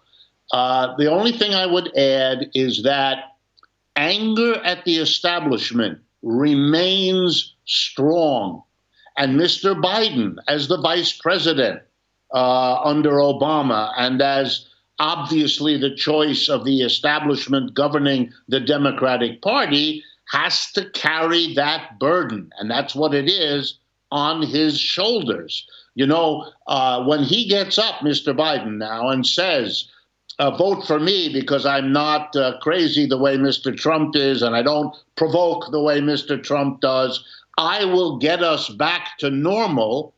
I'm afraid that for huge numbers of the American people, it is crystal clear that normal is what was hurting them in the previous 30 years. Normal is why they broke with the establishment. Normal is why we have Mr. Trump.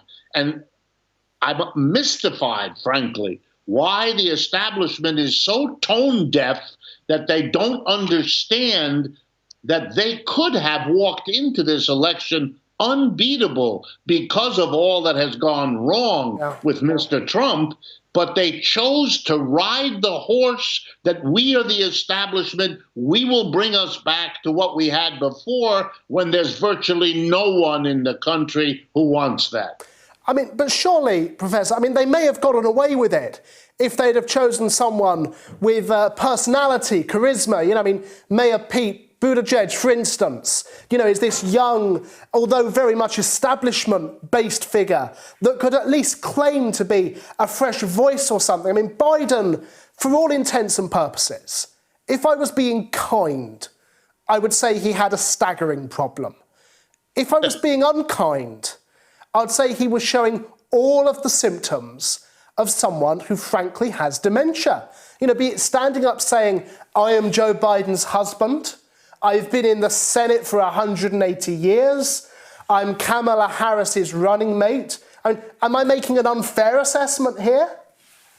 No, I think that the anxiety and the concern about that dimension of him is there. I think it's more that he is the establishment than that he is, you know, too old or too feeble to do the job. And I think that it's a sad comment that they didn't take any one of a number of people, including Bernie Sanders, who at this point, and this has been true for 6 months, is probably the most popular politician in the United States, in part because they threw him out. Yeah. The establishment would not tolerate him. But that means he's not tarred with the awful brushes that have painted the picture of Mr. Trump and Mr. Biden. The irony there, the twist of our fate as a nation should be powerfully underscored. Nor has anyone missed the message. You know, the establishment in this country allowed an extreme right-wing clownish figure like Mr. Trump to take over the Republican Party and to take over the presidency. And they have enabled it and they have allowed it. But the minute a moderate left-winger, and let me underscore, Bernie Sanders is very moderate. The minute a moderate left-winger got anywhere close, they all united to crush, exclude, and marginalize him. The world should take note that the growing difficulties of American capitalism, of the U.S. system, is teetering on the edge of cutting deals with the extreme right that ought to make everyone else stop, take a deep breath, and worry. I think you're right in that, Professor. Obviously, in 2016, at the last presidential election, you had a relatively strong third-party candidate in Jill Stein of the Greens. You know, she had some national image following campaign, you know, at a time when, frankly, I don't think there's ever been two worse candidates for the so-called leadership of the free world. A time when a third-party candidate has been needed more. I mean, I can't put a cigarette paper between the policies on the whole of the two candidates. And so, Professor, why, in your opinion, hasn't a third-party candidate come forward for the role this time round? Well, I think you have to understand that here in the United States, a fundamental deal was arrived at many, many decades ago. In a country that prides itself, literally all day, every day, telling itself that it is, quote unquote, a democracy, and that it is committed ultimately and totally to the notion of freedom of choice. We must have choice and freedom to choose. If you go into a pharmacy in this country, you can choose among 30 different kinds of toothpaste. If you go into a grocery store, you can choose among a bewildering number of soap powders or anything else. But when it comes to political parties, we don't seem to care about choice. We want to without being able to put that cigarette paper between them. This is a system that has been built up over many decades. It's a gentleman's agreement, with the word gentleman, please, in quotation marks, for 25 different reasons. It's a gentleman's agreement. You can have it for a few years, then please step aside so that I can have it for a few years, and then I'll return the favor. It won't make much difference. Half of the population in this country has watched this silly game and doesn't bother to vote in most elections. You have to give them a special reason to get a reasonable number of people to vote. That's not because they don't care. It's not because they're not civic-minded. None of that. It's because they observe that this is, as Bernie Sanders said, a completely rigged system. And to watch what happens when they play by the rules, the third-party people like Bernie, and they stay inside the party and they abide by the rules. No one is fooled. The establishment took one look at Bernie Sanders and went to work to destroy what he is doing, much as they're trying now, luckily so far without success, to destroy the younger versions, Alexandria Ocasio-Cortez and the newly elected socialists who run as Democrats. By the way, I think it's coming to an end. I think the failure of these two parties to prevent the unbelievable collapse of this country's public health system in the face of this virus, put together with the worst economic downturn since the Great Depression of the 1930s, is showing the mass of the people that this system doesn't work for the vast majority. And among the things I suspect will go in the years ahead is this crazy system, electoral college and all the rest of it, designed to keep the mass of people away from exercising their suffrage. Well, listen, it'll be a fascinating election, I'm sure. I will await the result with bated breath. I shall be staying up in the week. Professor Wolff, thank you very much indeed for joining us on the mother of all talk shows. Your insight has been fascinating, so thank you for that. I will be back in just a moment, hearing from Mrs. Galloway with That Was the Week.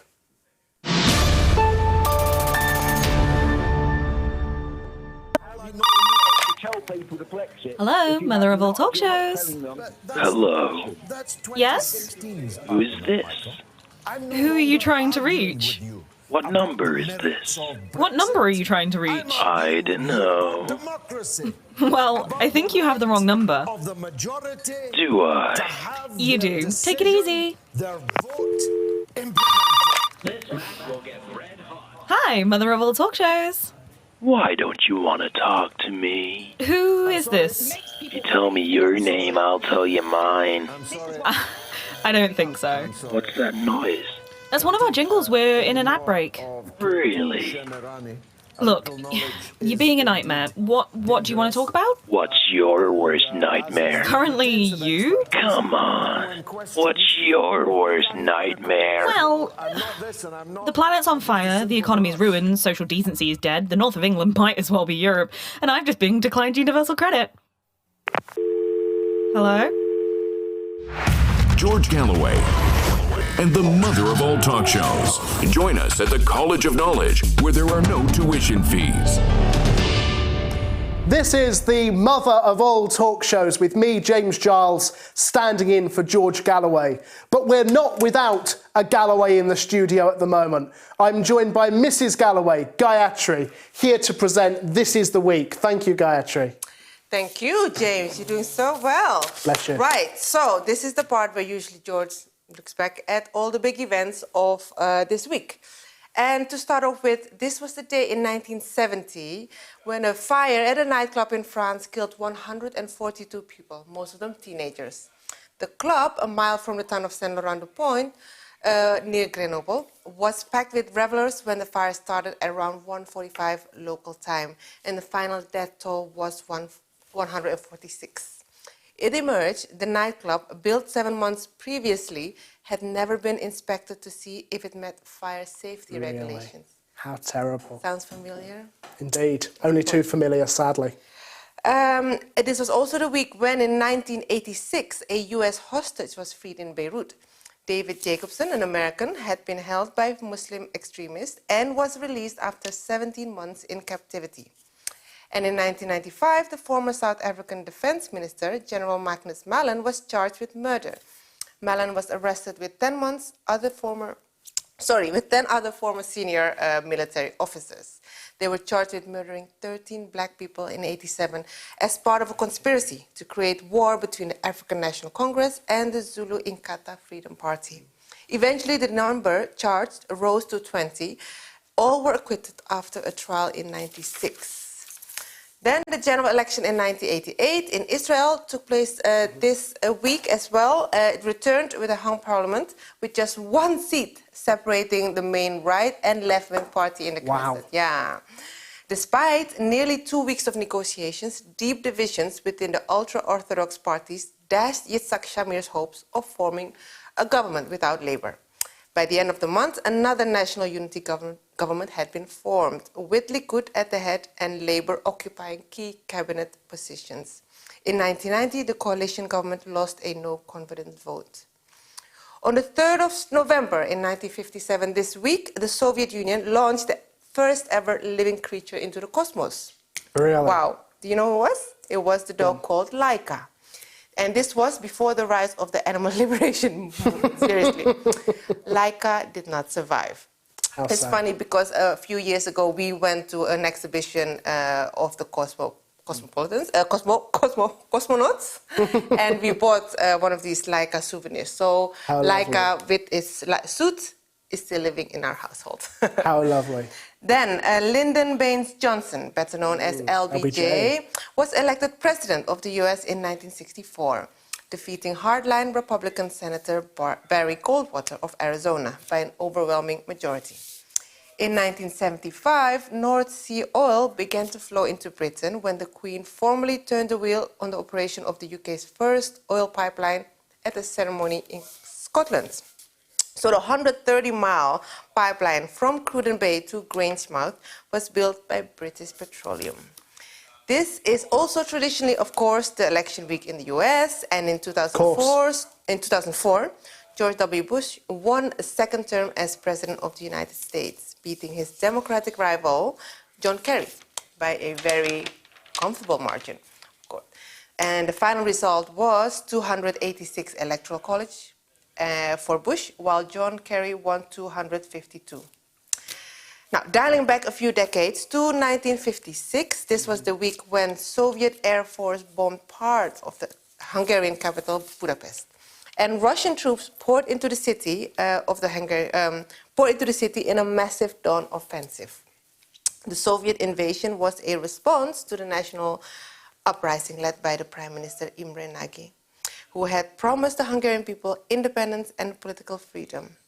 Nagy and others involved in the revolution were secretly tried and executed in June '58. Wow. The Soviet troops finally withdrew from Hungary in 1991.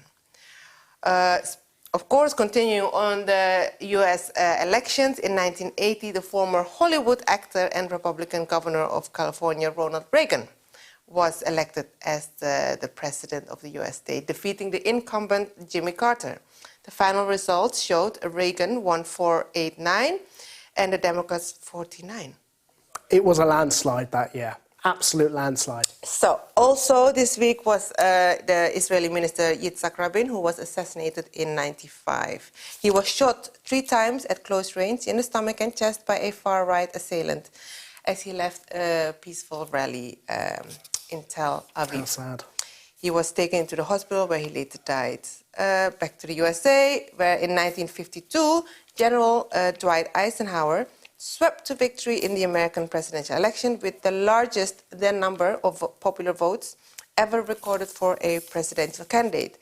He gained 31,552,768. Mind-boggling numbers. A lot of votes. He won in 38 states, so it was very, very impressive. This gave him 431 electoral college votes, which was significantly more than the 266 he needed for a majority.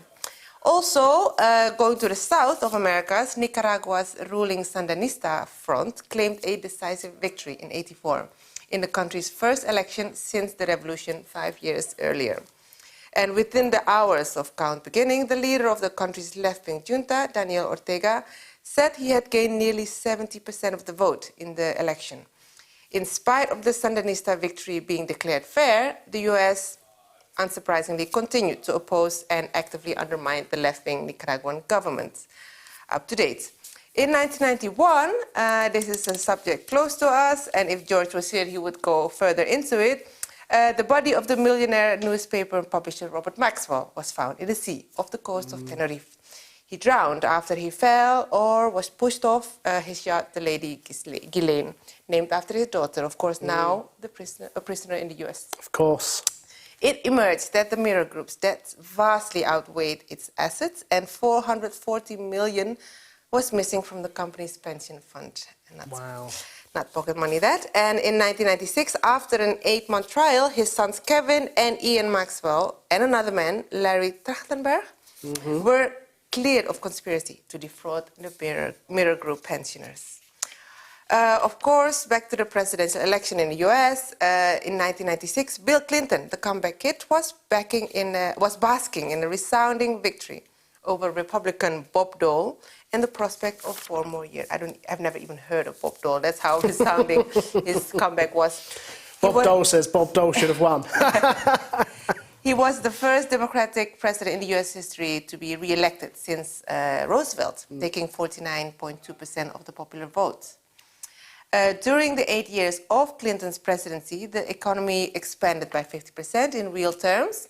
And by the end of his tenure, the US had a gross national product of $10,000 billion, 1/4 of the entire world's economic output. 1/4. His second term was, of course, dogged by the Monica Lewinsky sex scandal. As he put it, I did not have sex with that woman. He was, of course, impeached. There was impeachment proceedings. There's more. Just a few bit more.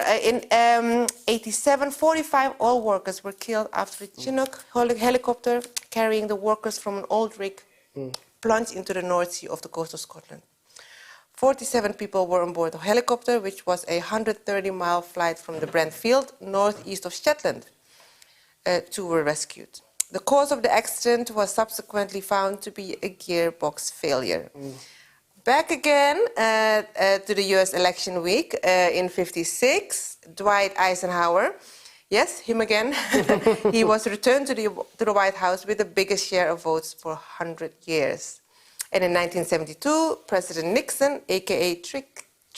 Tricky Dicky, won a landslide in the elections for a second term, defeating the Democrat George McGovern. Wow. It wasn't to last long, though, of course. He was forced to resign in disgrace over Watergate, implicated in the burgeoning of the Democrats' HQ. I'm actually watching a series at the moment with George, which includes this whole scandal. Yeah, that was it, actually. There you go. What a week. That was a week. Gayatri, thank you very much indeed for that. You're welcome, James. That's been marvellous. Thank you.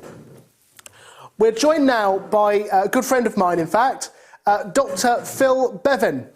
Dr. Bevin is a former advisor in the Leader of the Opposition's office under Jeremy Corbyn. Good evening, Phil. Can you hear me? I can hear you. Thank you very much, James. I can hear you. Marvellous. I think, to be fair, it was a little bit grand, but yes, I did work in Jeremy's office in Westminster. Well, listen, we've been doing a poll this evening on the Mother of All Talk Shows, which can be found on George's Twitter page. In light of the report which was published this week, we wanted to ask, what is Labour's greatest shame? We have 3 options: anti-Semitism, the Iraq War and NHS privatisation. Thousands of people have voted in this poll so far, and we have seen a massive swing since the last time I announced it here on Moats. Anti-Semitism is down 6 points. Only 5% of our listeners think anti-Semitism is Labour's greatest shame. NHS privatisation is down 7. Only 7% say NHS privatisation. Perhaps unsurprisingly, 88% of our listeners, up 13, say it was Blair's invasion of Iraq, which was Labour's greatest shame. Would you agree with that assessment? Yeah, absolutely. I completely agree with that. I think your listeners are very smart. I mean, the Iraq War, the death toll for the Iraq War is about, between 2003 and 2006, was about 650,000 Iraqis. The war destabilised the entire region. It set a terrible precedent for aggressive interventions by Western powers outside of the UN. It's absolutely catastrophic. It's a stain on the Labour Party, and actually, to Jeremy's credit, one of the great things that he did as leader was that he apologised in the House of Commons for the Iraq War, and obviously that didn't go down well with everybody in the party, but it was a significant moment, and I think actually we should all be very, very grateful for that, because it's always important that we look at our history, what's gone on, and we learn from it and we try to correct it. And that's one of the things that Jeremy's always been very good at. I think your audience is also right about the PFI initiatives and NHS privatisation coming next. That was, again, it was a terrible precedent to set. And I think now during the coronavirus crisis, we are seeing the after effects of that. The kind of PFI initiatives that really started, I mean, I think they originally started under John Major, but Blair advanced, were turbocharged by David Cameron, and they've been going ever since. And we're kind of seeing it, the end game play out now, where our NHS, our health system, just isn't capable of dealing with a widespread national crisis. It's absolutely tragic, and it needs to be reversed. And of course, Jeremy would have done that had he been Prime Minister. So the result of the 2019 general election is a great shame. Of course, with regards to anti-Semitism, there is an issue in the Labour Party. There is an issue in wider UK society. It's worth pointing out that I think it's less than 1% of members have been accused or suspended or expelled on grounds of anti-Semitism. So although it does exist in the party, I don't think anyone would dispute that. It is by no means institutional. It's certainly not institutional within the party. It exists, but it's certainly not Labour's greatest shame. Labour's greatest shame, I would say, is the Iraq War. No, that's interesting. Now, of course, the media like to portray the former leader of the opposition, Jeremy Corbyn, in a certain light. And that light, I think it's fair to say, is not usually a positive one. So from a man that's been in the thick of it all, at the heart of Westminster, what's your take on working for Jeremy Corbyn, who, the media would portray, if I was being kind, I think, as a Marmite figure? Yeah, he actually had a jar of Marmite in his office with his name on it. There was also a story in, I can't remember, it was in one of the papers about how he used to eat cold beans or something like that. So once when he had a meeting, he brought in tins of cold baked beans, which the guy's got a great sense of humour. He's the thing that doesn't come through of media report. Well, there's lots of things that don't come through about Jeremy in media reports, but Jeremy, as I know him, the real Jeremy, is actually incredibly knowledgeable about everything from the history of the British Railways to international politics. He is very politically astute, and he listens to people, and he's interested in ordinary people as well. He's absolutely dedicated constituency MP. and all of his politics. He's not a dogmatic socialist, as some people would like to portray him, but he's absolutely grounded in human rights and the needs and wishes of ordinary people, which is why he listens. And it's also why he took the time to talk to me, just a junior member of staff. Not every politician who came through Lotto would condescend to talk to the likes of me. Keir Starmer certainly didn't, but Jeremy had a very good relationship with Jeremy. You could talk to him about anything really. But yeah, he was a fantastic boss and very diligent, very competent. And what he really was somebody who would resolve conflicts and not seek to stoke them, and wouldn't put people against each other. He would always try and bring people together, which I think, if you're judging his leadership fairly, you'd have seen quite a lot of that. Well, look, there's a great irony, isn't there? And I think you spoke about how Corbyn wasn't this hardline socialist. As to be fair, the media did portray him for a long time, and there's a great irony that, especially over the Brexit issue, he was the last of the compromisers, if you like. He was the last one to say, we're not going to advocate second referendum, we're not going to advocate hard Brexit, and sort of take that middle line. And that was never really communicated in the press, was it? No, I don't think it was. I think the problem, and I obviously wasn't involved in the high-level discussions here, but one of the things that Jeremy said in an interview he did for Middle East Eye with Peter Oborne, which captured kind of my feelings at the time in the office, is that Jeremy was the one who was trying to bring everybody together to come up with a coherent position on Brexit that would satisfy the British people. Initially, obviously, in 2017, that was respecting the result of the referendum, which was 52-48 in favour of leave. I personally think that had that position maintained, then Labour would have done a lot better in the 29 election. But it was, there were people who were going off on various different shows and actually not towing the official party line, the real party line, which Jeremy set down. And I think that was a big problem. But the problem wasn't Jeremy's, because he was straining every sinew to make sure that people came together and fought for the big picture. Yeah. I mean, obviously, Jeremy wanted to make sure that in terms of the Labour Party and what the Labour Party was putting forward, it didn't obsess over Brexit. And it really focused on the issues that actually matter to most people in terms of the effects of austerity on communities. Anything to like local bus services. If you live in a rural area, the cuts to local bus services have a massive impact on your life. Of course. And because he was interested in people, he understood all of that. Unfortunately, because of the Brexit issue, we didn't always get as much focus on that from the mainstream media as we would have liked. And that's a great shame, actually. I mean, look, Jonathan Ashworth this week, who of course served as Shadow Health Secretary under both Jeremy Corbyn's leadership and now under that of Sir Keir Starmer, of course has described anti-Semitism as Labour's greatest shame. Hence our poll. Obviously, you've worked in the Leader of the Opposition's office. In your time there, and in your time as a Labour member, have you ever experienced or witnessed any anti-Semitic behaviour? I have never witnessed any anti-Semitic behaviour whatsoever when working with Jeremy Corbyn in his office and with his staff team. Quite the opposite.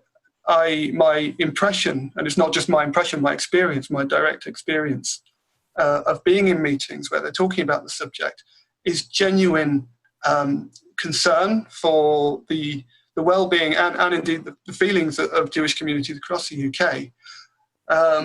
And yeah, real concern and a desire to implement processes, robust processes that would allow the Labour Party to deal with that properly.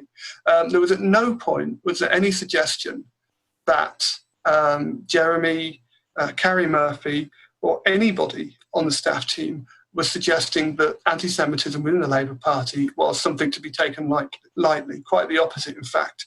So everybody took it very seriously. And of course, there were Jewish members of staff who were expressing their own concerns. So this is something that we're all very aware of and very sensitive to, and took very, very seriously. In terms of experiencing anti-Semitism within the Labour Party more broadly, within the membership, yeah, I have experienced some of it. I have seen some of it. So it's not, I don't think it's prevalent, but it certainly does exist. And I think it exists where people are a bit ignorant about certain things, perhaps over kind of international issues like the Israel-Palestine dispute. But it's certainly something that, rather than some people think that Jeremy was somehow he didn't really understand the issue, that's completely untrue. Jeremy is absolutely dedicated to tackling racism and anti-Semitism, and that's the truth of his leadership. This presents, though, surely a massive headache to Sir Keir Starmer. I mean, Sir Keir has paid off the Labour whistleblowers in the Panorama documentary, to the tune of over £500,000. The party is not particularly flush. Unite the Union, one of the unions reducing its contributions to the Labour Party. All reports would have it that Labour membership is on the decline. On the other side, of course, you have Jeremy Corbyn, who, not himself, but supporters through crowdfunding, have raised over £300,000 for a legal fighting fund. I mean, this will surely present a massive headache to the new leadership promised by Sir Keir Starmer, won't it? Yeah, I don't think it needs to. I think, to be honest with you, my personal view is that they've made a really big mistake here in suspending Jeremy. They haven't actually clarified specifically under what provision of the rule book they've done it. And I think that's a real problem. And I think there's a really easy way out of it, which is to reverse the suspension and to apologise to him for any damage that's been done to his reputation. Because I think, frankly, there's been enough damage to his reputation done over the past few years. He's a very good man, and he's been very good to me personally. And I think how he's been treated is appalling. So I think a little bit of restitution is in order here. I think that the leadership should step back and just say, look, we made a mistake. We want to go forward. We want to bring people together, and we recognise that we were wrong, and we would like to apologise to Jeremy and welcome him back into the fold unconditionally, and with his reputation not only intact but enhanced.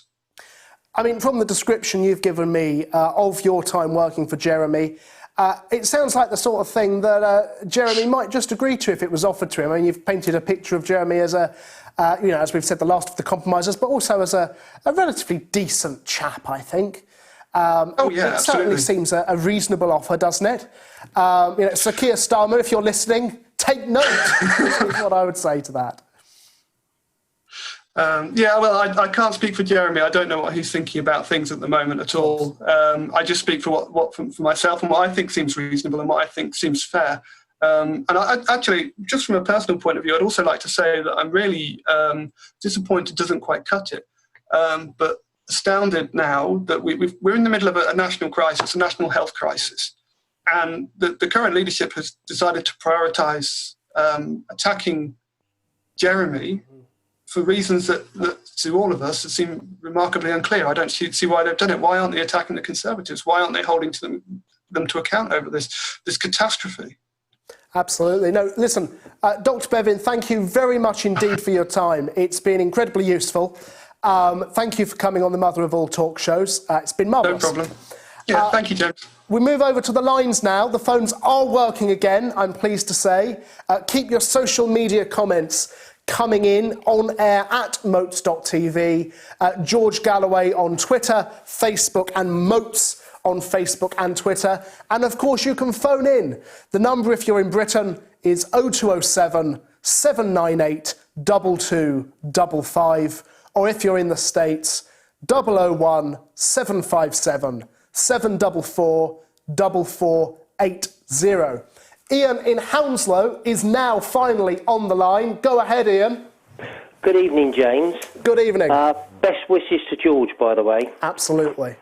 Now, the reason I'm phoning in is because of the COVID-19 lockdown that's been warned about by Mr. Johnson. Now, we've got a right-wing sort of reaction from lobbying groups, and they're reviving the herd immunity idea in the UK. Now, there's a group known as the Let It Rippers, and they comprise of Professor Carol Sikora, the oncologist, who's a real right-winger and neoliberal. Yes. With him, you've got Sam Williams of the Economic Insight Consultancy. Yeah. Because we know they're nice and left-wing and for the people, don't we, these consultancies. Professor Sumetra Gupta, who was quoted, she's an epidemiologist, by the way, quoted on LBC as saying lockdowns just kick the can down the road, and she's worried about the poor. Now, I don't know if anybody's worried about the poor, why they're associating themselves with these two characters. So I really don't trust her at all. Now, I tried to phone LBC to counter this narrative, and they're call screening. Oh, really? How fascinating. Yes, they're call screen, and the presenters are on a neoliberal rant because they're seeing the whole neoliberal globalist world melt in front of their eyes under COVID, and they're trying to kick up any smoke screen to hide it. Now, we are where we are because Johnson refused to act when he should have done in March. Because we are an island, James. Yeah. There's no reason why we couldn't have should. But all these people were coming back from abroad with their suitcases full of money, doing their international deals, bringing C-19 with them. And that's why we're in this situation. Yeah, well, look, Ian, Australia have closed the ports, have closed the airports, and now, of course, we're seeing that they are reporting no new COVID cases today, in fact, in many parts of Australia now for many days. And so they are now looking to loosen restrictions, but that's because, obviously, of the work they've taken in order to do that. I mean, what do you make of the call from Sir Keir Starmer for the circuit breaker? I mean, should Boris have listened to Sir Keir when he made those calls initially? Well, anybody, never mind him, but anybody, he should have been listening to anybody. But they keep saying there's no exit strategy. Do you hear him saying, well, if there's a lockdown, there's no exit strategy? Have you heard that said, James? Yeah, it's certainly been in the media. You've got the hawks in the government, the Rishi Sunaks of this world, saying, we need to get on with the economy, and obviously the doves, Hancock, Gove, saying, we've got to protect lives, and it's a really difficult one. But obviously the impromptu nature, I think, Ian, by which Boris Johnson called the press conference and then, of course, kept the public waiting, even going into, the valuable hours of Strictly Come Dancing, which is one way, surely, to anger a very large part of the nation, I think just shows how on the cuff, on the hoof, the government's strategy has been. I mean, wouldn't you agree? Yes, but there is an exit strategy. We need a coalition government. George has been calling for this for ages. We also need international cooperation between all governments. Forget your petty rivalries. We all need to develop and distribute this vaccine internationally through the World Health Organization. And the interests of the money men and the shareholders of Big Pharma need to be brushed aside. And that's what's holding it up, James. Mark my words. That's fascinating stuff. Ian, thank you very much indeed. Chris is on the line from Hong Kong. Can give perhaps a global perspective. Go ahead, Chris. Yeah, how are you this evening, James? Good to talk to you. I'm not too bad, thank you, sir. Just before I say anything, may I say, Gigi's shoes are very large to fill, and you're not doing a bad job, old bean. So that's please most keep kind it of up. you, sir. Thank you very much indeed. Okay, well, I rang in this evening.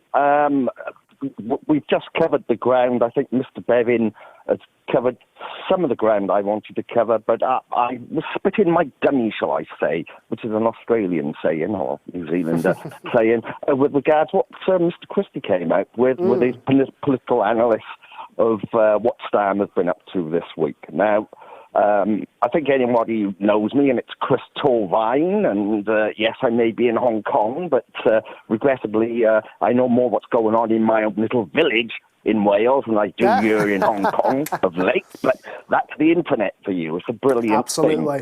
So there is a lot going on within the Labour movement.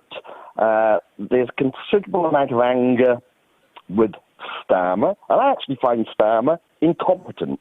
I don't believe for an instant anymore that Starmer would do a better job at coping with the SARS-CoV-2 pandemic than what Johnson has. And the reason why I say this is quite straightforward. 4 weeks ago, Starmer was on TV demanding schools in the north close. Schools are dangerous. It's a transmission route, which it is, by the way. That's why we closed them here in Hong Kong. Today, oh no, must not close schools. Let's keep them open. But of course, 3 weeks ago, I was calling for a lockdown. He hasn't called for a lockdown. There is no lockdown if you don't shut education. How can there be? So let's be honest about it. That's just the first problem. Also, anyone who's been associated with the Labour Party for the past 5 or 6 years is fully aware that the right has wanted to take out Corbyn since July 2015. Yeah. Okay? They've just wanted to take him out. No, absolutely. And of course. I mean, Chris, what I would say is Keir Starmer, I think, is bringing a whole new definition to both opposition and also being the leader of the Labour Party. It's staggering how when the unions are calling for the schools to close, that is, of course, the time when Keir Starmer says, no, we must keep them open.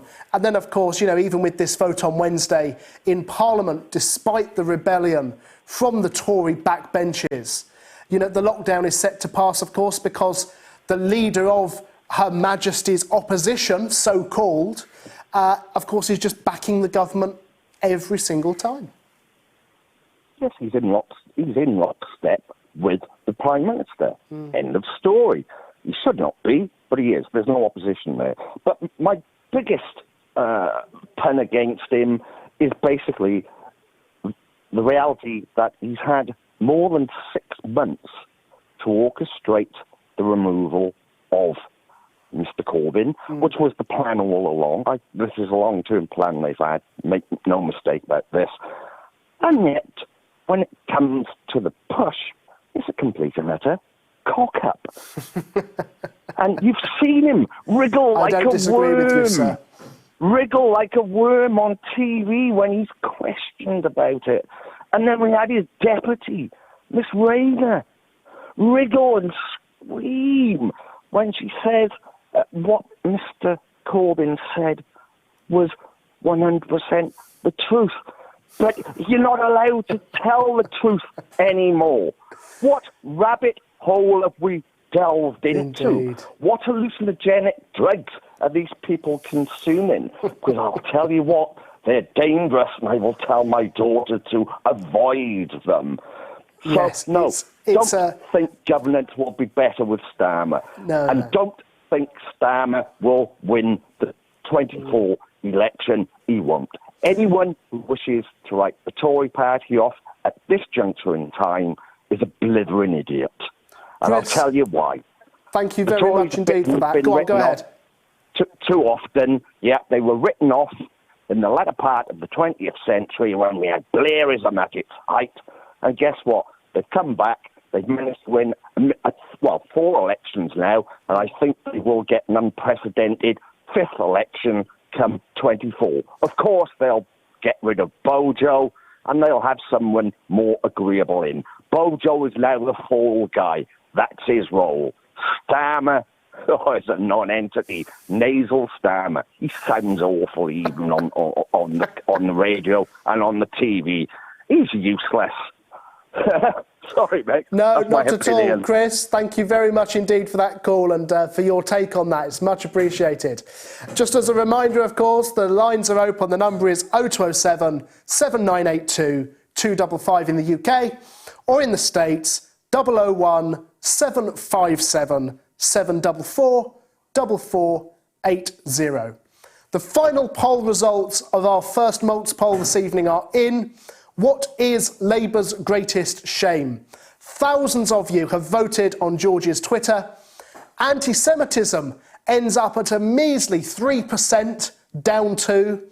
NHS privatisation, 5%, down 1. And up hugely from the start of the poll this evening, the Iraq War at 92%, up 2. That's a fascinating turnaround there from when we launched the poll, when all three were in double digits. You are listening to the mother of all talk shows with me, James Giles. I'm standing in this evening for George Galloway. George isn't here this week. He has an operation in the morning, so doctor's orders, he's got an early night.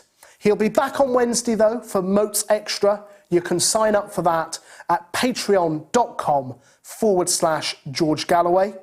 Dr. Ranjeet Brar will be joining me in the next hour to talk about the new lockdown in England. And coming up next is the news with Jamie Lowe.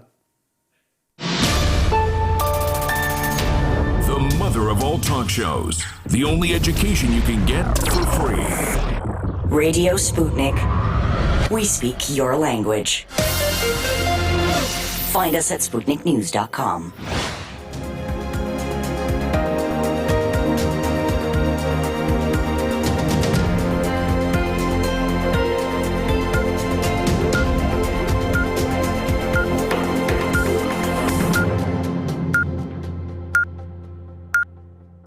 Radio Sputnik News. England's month-long lockdown could be extended beyond the 2nd of December if necessary, Cabinet Minister Michael Gove has said. The Tory frontbencher also defended the delay in reintroducing the nationwide restrictions, which had been called by the government's own scientific advisers back in September. He said tougher action was needed now because the situation has been worse than any of us expected, he said, and threatened to overwhelm the NHS.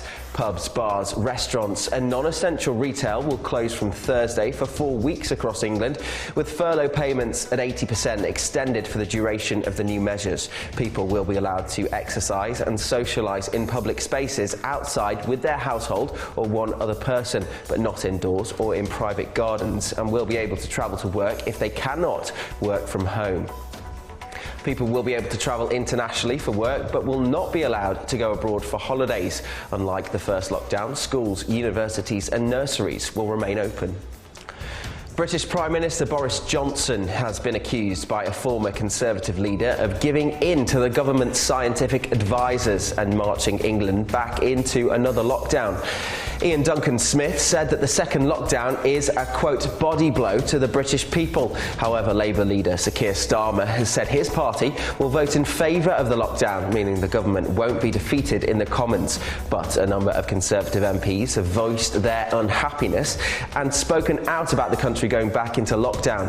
Duncan-Smith, who was Conservative leader from 2001 to 2003, said the lockdown comes just as the economy was picking up, even giving cause for optimism. A 70-year-old man has been rescued from a collapsed building in Turkey 34 hours after a major earthquake struck the country and Greece, killing at least 60 people and injuring 900 others. Ahmet Sitim said he never lost hope as he was pulled from the rubble in Turkey's third largest city, Izmir, according to a tweet by the health minister. Video footage shows rescuers cheering and clapping as Sitim was taken away on a stretcher to receive hospital treatment as searches continued in 9 buildings in Izmir. England World Cup winner and Manchester United legend Sir Bobby Charlton has been diagnosed with dementia. The news follows the deaths of his older brother Jack in July and fellow World Cup winner Nobby Stiles on Friday, both of whom had also been diagnosed with dementia. Charlton, aged 83, won 3 league titles, a European Cup and an FA Cup with United during 17 years at Old Trafford. He scored 249 goals in 758 games for the club. Born in Ashton, Northumberland, he remained England's record goal scorer until Wayne Rooney surpassed him against Switzerland in September of 2015. At the age of 20, Sir Bobby was a survivor of the Munich air crash of 1958, in which 23 people died, including 8 of his Manchester United teammates. At least 4 people have died and nearly 350,000 are in evacuation centres as a super typhoon hit the Philippines. Goni, the world's strongest storm so far this year, made landfall in the southern Bicol region with sustained winds of 140 miles per hour and gusts of 174 miles per hour. The victims included one person who was reportedly hit by a tree and a 5-year-old who was washed away after a river overflowed in Albay province. Between 19 million and 31 million people could be affected by the typhoon, including those in danger zones and in Manila, the Disaster Management Agency have said. A replica noose in a voting station in Missouri has been covered up following complaints from Democrats that it constituted intimidation of black voters. The Missouri Democratic Party said the replica hangman's noose was a painful reminder of the murders and lynchings of black Americans. Stone County Clerk Cindy Elmore said the display, including the noose and photographs, had been in place for several years and was not related to the election. The replica noose marked the last execution by hanging in the state, which took place in Stone County in 1937. And finally, President Trump took time out from campaigning, where he made whistle-stop tours of 5 key battleground states to pay tribute to the Scottish actor Sir Sean Connery, whose death at the age of 90 was announced on Friday. Trump described him as quite a guy and a tough character and said he had gone on to greener fairways before claiming that the actor had helped him get approval for a development in Scotland. Sean stepped in and shouted, "Let him build the damn thing," the president claimed. In 2018, British media reported that Trump had made a similar claim to the then UK Prime Minister Theresa May relating to approval for his Turnberry golf course in South Ayrshire. "I met James Bond and I got all my approvals," he was quoted as saying, adding, "James Bond was better than my approvals lawyer." In 2012, Mr. Trump made the Bond actor the first member of his golf club in Aberdeenshire. And that's the latest here on Sputnik News. I'm Jamie Lowe.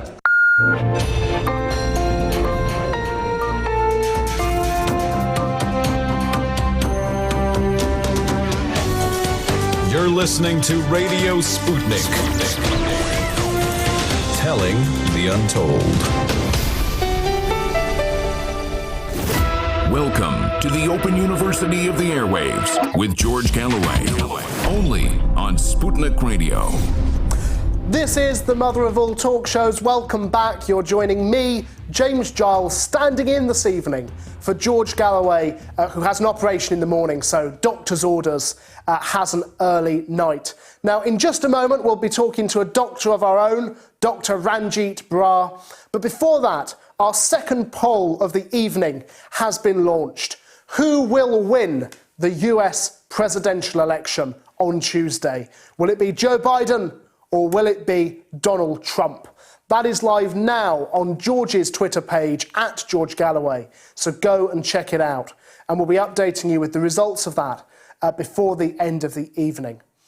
Boris Johnson, of course, has announced a supposed month-long national lockdown, second lockdown now. Some people are calling it Tier 4, others going for the more typical lockdown, saying we'll be talking for a slightly extended period of time this evening in light of the announcement. To our Moats medic, Dr. Ranjeet Brar, who joins me now on the line. Good evening, Ranjeet, how are you? James, good to be with you. I'm very well, thank you. And if I can just say, though it's great to speak to you, James, we have met before. I'm very sorry to hear that George is unwell, though it's very reassuring to see him in that message in the beginning, actually looking fighting fit. So I give him my best for a routine procedure and a speedy recovery, and send my love to Gatra and the family as well. Yeah, absolutely. And I'm very pleased, of course, to say that George is expected to be back here presenting Moats Extra on Wednesday. So it should only be a short absence. Dr. Brar, is this lockdown the way to go? I mean, should we be doing more, less? Is it too late? What's your take on it? I was just going to start with that question straight Let's go straight in. I think it's a reasonable question. It's the question on everyone's lips. It is indeed. I think, we've been saying for some time, I've said to George before, the whole nation, the world really is suffering from COVID fatigue. It's a peculiarity of this disease that it's so innocuous to the vast majority, and particularly to the young. We know that no one under 20 no one under 11 without very serious comorbidities anyway has succumbed to the virus. It's essentially of no consequence to them. But of course, it is of consequence when they get it and spread it to others. And we know that in the elderly, particularly in the over 60s, particularly in the comorbid population, even more so in the over 80s group, this is a very serious disease. And it's still a matter of debate. So much, is constantly published about COVID. But, the data on the world scale is different in different places.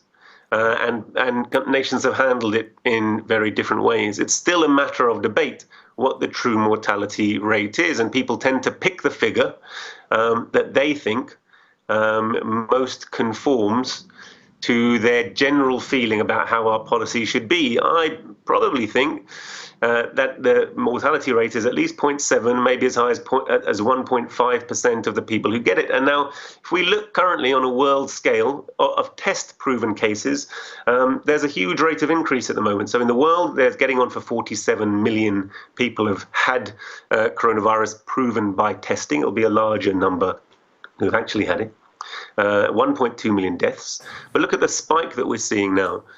In the United States, within the last 2 weeks, 1 million people have freshly contracted and tested positive for the virus. In the United Kingdom, we're getting more than 20 to 25,000 cases a day. We've gone past the 1 million barrier.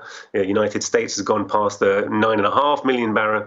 India, 8 million. Brazil, 5.5 million.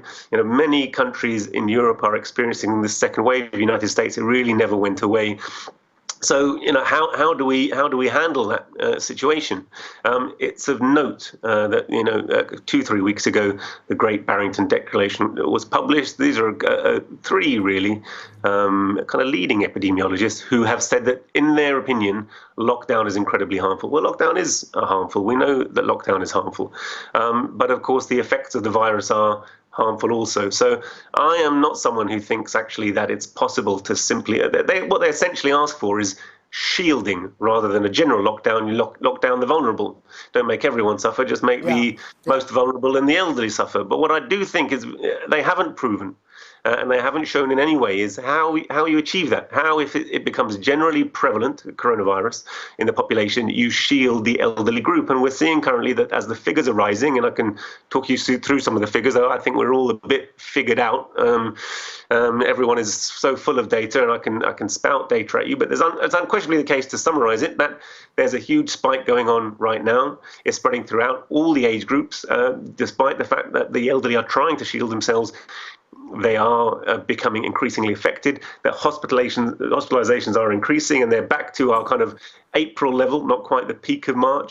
And at the moment, we're still seeing a doubling of cases, of admissions and deaths every 2 weeks. So that last week, if I added up the deaths, as a kind of morbid activity that I have to go through, mainly to keep you guys informed. But really, last week, there were 1,166 deaths. So a large increase, and we had been seeing weeks where there were kind of 100 and less, days when there were almost zero.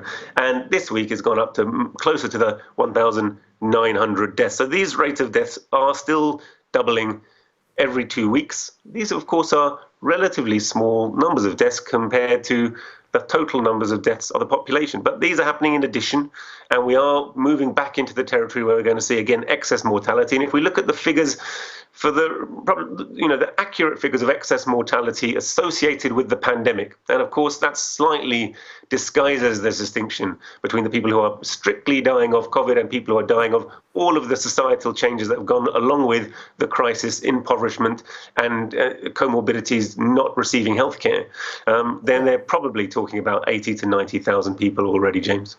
All right, but let me play devil's advocate for a minute, if I may. We've had a few people this evening, obviously knowing you're coming on the show as you usually do, say, well, look, we don't want to conform with these new rules. The average age of a COVID death, so they say, perhaps you can verify, is 82.4. We shouldn't be doing a full lockdown. Really and truly, we should just be sheltering the very old and letting everybody else just get on with day-to-day life.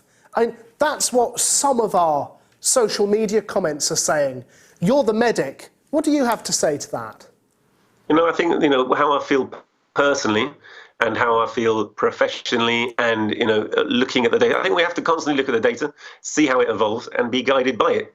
I think, at the entrance at the entrance to science, we have to say, here lies all prejudice. So we have to look. The truth is our ally in this. We have to look at the data and we have to, draw our policy from this. What I find amazing in the current debate is that if I really am honest with you, I think that the lockdown is a sign of failure. It's a sign of failure of the government to adequately deal with this problem, and it didn't have to be this way. We are dealing with an infective pathogen. We can talk about the characteristics of that pathogen, and we can, obviously lament the fact that it's a new virus that is extremely infective and is spreading around the world at a very rapid rate. But all countries are not suffering in the way that we are, and the United States are, and it's indelibly linked to me, not just to the nature of the pathogen, but the nature of the society in which we live, the inequality within our society, and the way in which our healthcare is suffering. Our healthcare, and in all things, we are following the United States. The United States has a fully insurance-based system that leaves tens of millions, probably now as many as 70 million people in the United States without access to healthcare. Whilst the slogan of this government constantly is protect the NHS, stop it being overwhelmed, what they're really doing is flattening a curve, but it will carry on at a very large rate. And it's taking this huge toll precisely because all of the track and trace measures, which were so effectively used. China is not in the narrative now. China at the beginning was all over the narrative because it was about propaganda point scoring in a global political war that our country is constantly fighting for economic domination along with the United States. And so they were gleefully pointing at this as a sign of the poor governance of China. This was just another tool in their arsenal to attack China. Then they blame China for the virus. Now they don't mention China. They don't mention China because if you look at the Chinese are not having a second wave. The Chinese have reopened their economy. We're allowed to point to New Zealand. We're allowed to point to South Korea, but no one mentions, like China suddenly doesn't exist in this regard. China's not having a second wave. China still has 85,000 cases. China still has 4,000 deaths. That's the same as if you'd asked me in February. So in that time, the United Kingdom has had over 1 million test-proven cases, probably 4 million actual cases, and all the deaths and all the problems we have, and we're facing a second lockdown. Wuhan football team, are playing matches. They're having concerts in the street. The concept that it's some kind of utopia to deal with an illness is simply not true. It's a question of how you deal with it, whether you mobilize the resources of your nation, economic resources, medical resources, in order to put the health of people first as opposed to the profit of business first. What really kicked our government into action wasn't hitting the pandemic on the head. What really kicked them into action in terms of their economic package was the financial crisis that hit, which was linked but was not synonymous. Okay, it was triggered, but it was happening anyway. It was deepened in its severity, but the economic crisis was happening anyway. And many of the social effects that people point to when they say this is the effect of lockdown, what they're really looking at is they're pointing at the economic crisis of overproduction, which is systemic in capitalism, which happens every 10 years, which we experienced in 2008. They're looking at poverty. They're looking at, and also the fact, so they're looking at that. They're also looking at the fact that our NHS, far from being protected, has been systematically attacked and privatized. And it was very instructive, not just to note that there's a reduction of capacity by half of NHS beds over the last 30 years under Tory and Labour administrations alike. It was really instructive. It came to my attention this week that in Basingstoke, a group of GPs was being criticised by their local council because they had signed an agreement with Operos. Operos is an anodyne-sounding name. Operos, it turns out, is essentially the UK operations of Centene. Centene, like United Health, these are two of the biggest health insurance companies in the United States. And the more I looked into it this week, the more I saw that there are many GP consortia and CCGs up and down the country that have reached this advanced stage of actually handing over the majority of their budgets to the management of these health giants. And just to put it in perspective, the budget, so the total revenue of United Health last year was $226 billion, of Operos, of Centene, $74.6 billion. So these companies are bigger than our national health system. Our CCGs currently, who run GP consortia, are responsible for 80% of the health budget. And it's this budget that they are now targeting. This has been accelerating during this pandemic. So the idea that the NHS is being protected, we've seen the way PPE has been farmed out to the private sector, the acquisition of it for $5 billion. We've seen the way Test and Trace has actually been given to Dido Harding for $12 billion. 12 billion. All of this money not going through the NHS, but going away from it through cronies of the Tory party, but more importantly, to the private sector, away from the National Health Service, away from a national response. And that's precisely why, this is directly linked in this instance to why there's been absolute inefficiency of our ability to track and trace and isolate. So that actually the very thing we needed to do over the summer months when the cases were sparse was not done. So that actually the real policy we are actually facing is herd immunity, but it's punctuated by these extreme and draconian measures which are ineffective precisely because the basics of really protecting the NHS, really testing and then acting on the data, sharing the data, acting on the data, actually socially isolating and supporting the community, not having 5 million people who are in fact destitute and can't afford to isolate. We know that 20% of people who are traced actually isolate. If 80% aren't doing it, it's not just because they're bloody minded or they have no care for themselves or society. It's because they can't afford to do so in terms of their level of poverty. These are the real problems that are driving it, not just the question of lockdown on lockdown, which in a sense is almost, though it affects us all, it's almost a secondary question, ignoring the fundamental problem. James. No, sure. I mean, look, you mentioned China and you mentioned sort of track and trace. Obviously, China used what could be described as a rather old technology. People on the streets with questionnaires, literally doing tracking. Our Test and Trace app, frankly, has been a nightmare. It was tested on the Isle of Wight and in Barking and Dagenham. It then disappeared for months on end because, of course, there was the big row about whether it should be centralised, whether we should use the Apple and Google system.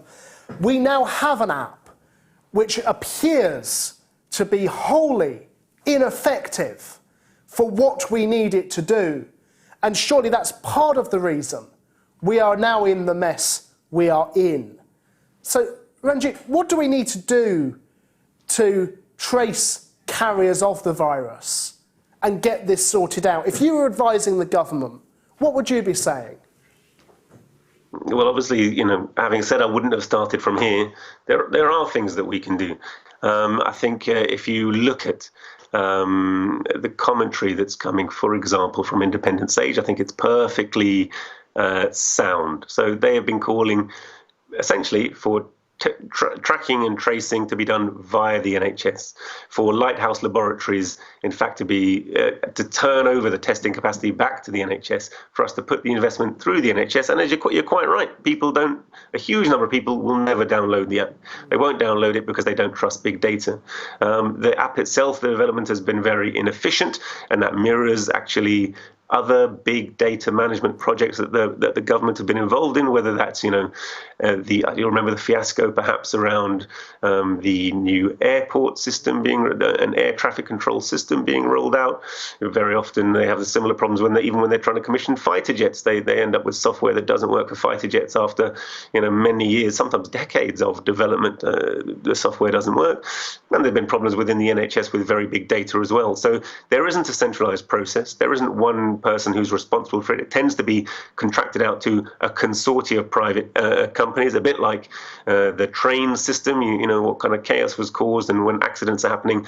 And it's hard to work out actually who is responsible for the fact that the project has been a failure. So those are ongoing issues. The National Health Service has a huge amount of expertise despite it being run down. Its capacity has essentially been halved in terms of beds, and there was ample opportunity to reverse that, not just since the pandemic has been begun. And I don't accept the argument that the Nightingale hospitals essentially are an increase in capacity. They're not. We found out after a bit of kind of wondering what was happening back in March that the Nightingale hospitals essentially, their problem was they were never adequately staffed. The people needed to staff intensive care beds, and it was envisaged that they would be intensive care facilities. Just don't grow on trees. You need highly specialized nurses, doctors, physiotherapists, technicians of all kinds. They are in short supply in the NHS. The NHS actually traditionally has had an undercapacity in terms of its intensive care, and that couldn't just be expanded at the last minute. So these are long-term issues. Operation Cygnus I think, again, this is something that I'm amazed is not in the news more often. It should be an absolute national scandal. Jeremy Hunt, who was so unpopular with myself, I was just ending my junior doctor career and becoming a consultant when he was changing the junior doctor's contract, which essentially was a 40 to 50% pay cut on junior doctors, which was ultimately imposed after he helped taxed junior out. doctors, of course, went on strike over this. It was previously unheard of for medics who, of course, people rely on for their health and frankly, their life, would walk out. But such was the seriousness that junior doctors felt compelled to walk out. They did in a very limited capacity, but that was really aside. So that was the Jeremy Hunt that we're talking about, who was probably the longest-serving health minister since the Second World War. He had a mission to introduce the Health and Social Care Act 2012. He had a mission to oversee the privatisation of the NHS in line with quite well worked out long-term strategy documents that were pursued both by Tory and by Tony Blair's government. Labour and Tory alike. But he oversaw an operation called Operation Cygnus. We discussed it with George before. This was an operation he ran in 2016 to model a pandemic. And even though they were running essentially a pandemic for a slightly different kind of a virus, more akin to flu, what was very clear to them was that they had an undercapacity in terms of intensive care, an undercapacity in terms of beds overall, that the NHS would be overwhelmed and would fall over. And really what was necessary the outcome of that was clear to them, and they've still buried the report. We only have reports of the report, so I haven't seen the full report. No one has seen the full report. It's essentially protected under the Official Secrets Act. They buried that report. There should be an outcry to get hold of that report, because I'm quite sure that within that report it will clearly state that there needs to be an increase in capacity. That increase in capacity goes against the whole ethos and direction of travel, which we're following under NHS 2012, which essentially is one of going towards an insurance-based system, which is why I bring up the fact that we're reaching such an advanced stage of this, where clinical commissioning groups, or groups of GP now plan our NHS. There's not the overriding planning from a central level there used to be. And part of that was that they came up with a body called Public Health England, which was a kind of a receptacle of all kinds of planning, forward-thinking, and, if you like, looking at health inequalities that used to be done by other bodies which had been wound down on the journey towards privatising NHS. And it's this precise body in the heart of this pandemic that our current administration and Matt Hancock are winding up and replacing with the National Institute of Health Protection, so-called, together with the Joint Biosecurity Centre, which really is going to be in isolation looking at pandemics, but forgetting really the question of planning, health strategy, of long-term health inequalities, the very things which are being exacerbated by not just by lockdown, but by actually this economic crisis, by the increasing impoverishment, by increasing unemployment. These issues which came up in terms of health outcomes that the NHS used to deal with are no longer dealt with. What we're seeing is a very steady pressure throughout this process, not just for tendering to individual, Tory grandees, but for the wholesale privatisation of our NHS. And this is reaching an advanced stage. What desperately needs to be done is for us to scrap PFI and stop paying the huge premiums that we pay to banking consortium out of the budget that should be providing health. We desperately need to stop farming out of NHS services via the private sector. We desperately need to increase the capacity in bed care. We desperately need to increase our social care provision, which has been wholesale privatized since the 1990s. And now the remarrying of the two is actually a toxic pill which is being used, in fact, to further privatize the NHS rather than redress this problem. These are the urgent measures. They're not measures that our government is capable of following because it goes against their entire ethos. But yes, in terms of the simple tracking and tracing, it's unquestionably the case that people with clipboards going into the street and questioning, going to find the people with positive test results, explaining to them the issue, and actually helping them to isolate. Moreover, social isolation, so that people are not just left on their own, unable to cope, actually having to go out and mix with the general population in order to look after themselves, but cared for, looked after until they're well, when they're then rehabilitated in the community. All of these measures are possible, even under this system where there is a political will. Of course, where the system anyway tends towards care of its population as opposed to care of profits of a very wealthy elite. There was a total different approach from the beginning, which explains the totally different course of the pandemic and why China, incidentally, will be the only country probably this year that has a positive GDP, whose economy grows and who's got its society back to normal, James. And just finally, Ranjeet, obviously people today on Twitter trending in the United Kingdom throughout the whole day has been a hashtag around non-compliance, people saying they're fed up, they've had enough, they won't carry on. I think people are looking for some kind of light at the end of the tunnel. It's been a torrid year. Are we any nearer to some kind of treatment, vaccine? Are we near the end? Are we even halfway? Halfway, I mean, probably not in terms of halfway of the population having had the virus. So, if everyone's had the virus, that's the end of it. So, this will come to an end one way or another.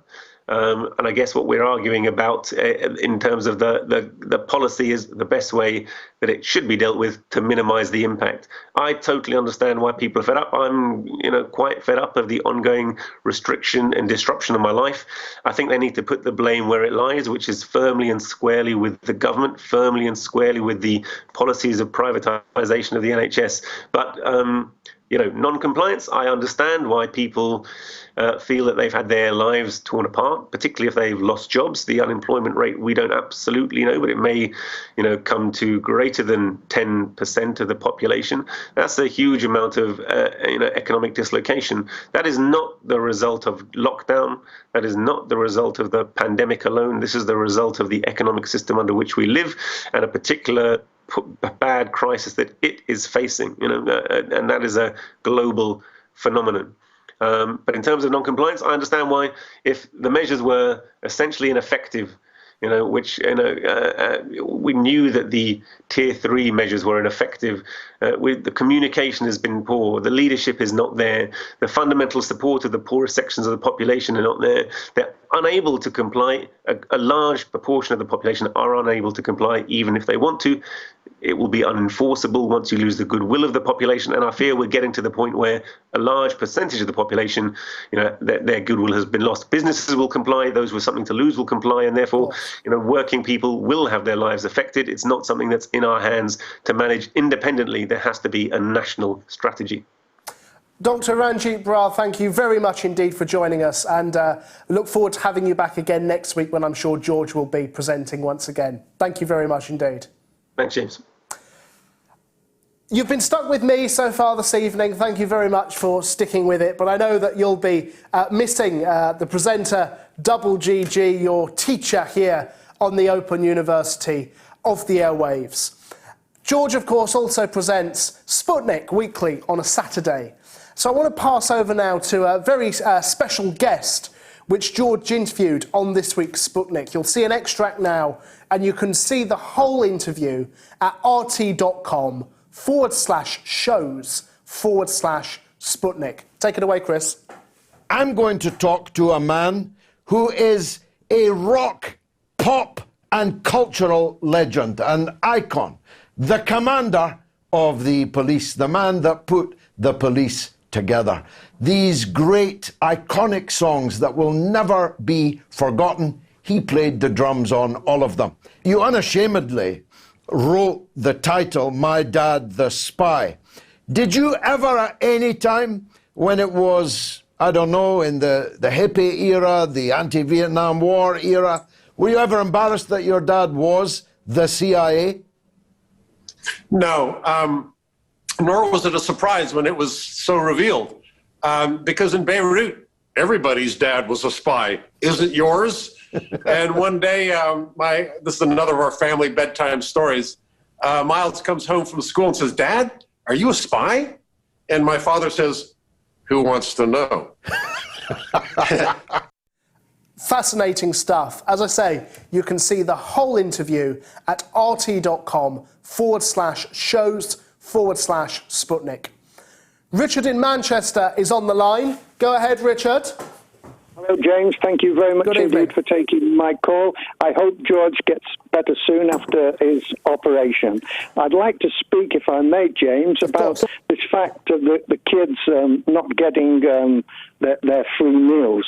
And it takes me back to the time when my father, who was a coal miner, and my mother, who worked in the factories here, and my sisters and brothers, there were 13 of us.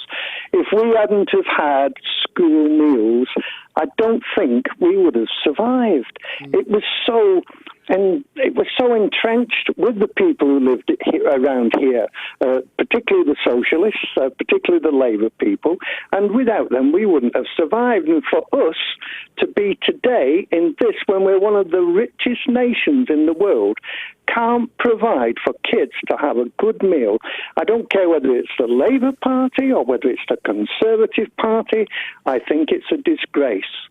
Look, Richard, I agree with you. The Tories have had a huge amount of conflicts and rebellions throughout this COVID crisis, but choosing the issue of feeding school children as the hill to die upon seems a rather strange choice to me.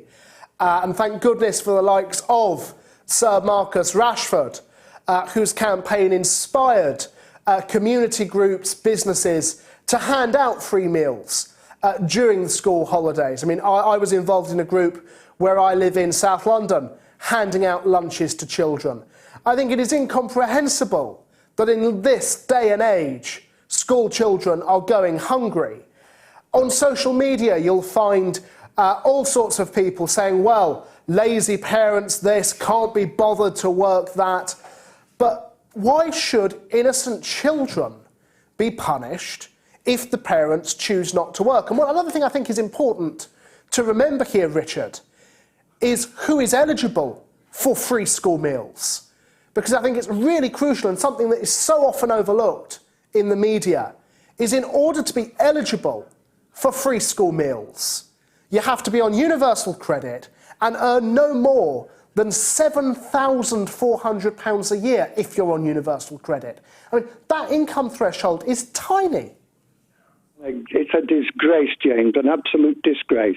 And may I say that historically, since the days in 1895, Marx and Engels came to Great Britain to look at the plight in that time scale of the coal mining industry, of the cotton mills, and the plight of the poor people all those years ago, and we're still here today. And my granddaughter has just written a stage radio play called Letters to Lenin, in which Marx and Engels reported back to Lenin about the plight of the poor people in Manchester, particularly in the coal mines and cotton mills.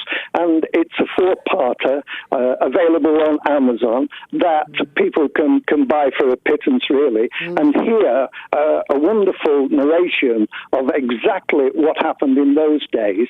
And when we are here, you and I and Dr. Brar and Professor Wolff and people like that on a great show tonight, they're extolling what is a great shame of this world, that we can't look after the poor kids. And if we take it just to one country, the United Kingdom anyway, and we can't provide as a rich nation, it's a very, very shameful thing. And I think they should hang their heads in shame, take notice of what Ratchford has highlighted, and make sure, hopefully, James, that it never happens again. I quite agree. Richard, thank you very much indeed for your call. There's been a huge amount of social media comments this evening, Facebook, Twitter. Jamie, how's it looking? It's looking busy, James. Very, very busy indeed. You've got a few fans in the old comment box on YouTube. Keep them coming in, by the way.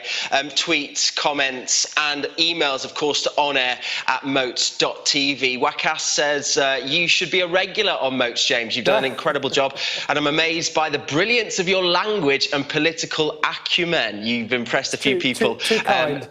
But there's plenty more where that came from. But without massaging your ego too much, I'll get to a reaction from Ranjeet's interview. Now, I was sort of expecting there to be quite a split in the Moats audience tonight. People sort of supportive of the lockdown, maybe not thrilled about it, but ready to grin and bear it. But to be honest, I've not seen much support for the government's decision at all. So Bournless here says they will not be satisfied until they've destroyed every little business and heavy industry, most of which has dumbed down the nation of idiocy. I've got a comment here from someone who has a health condition.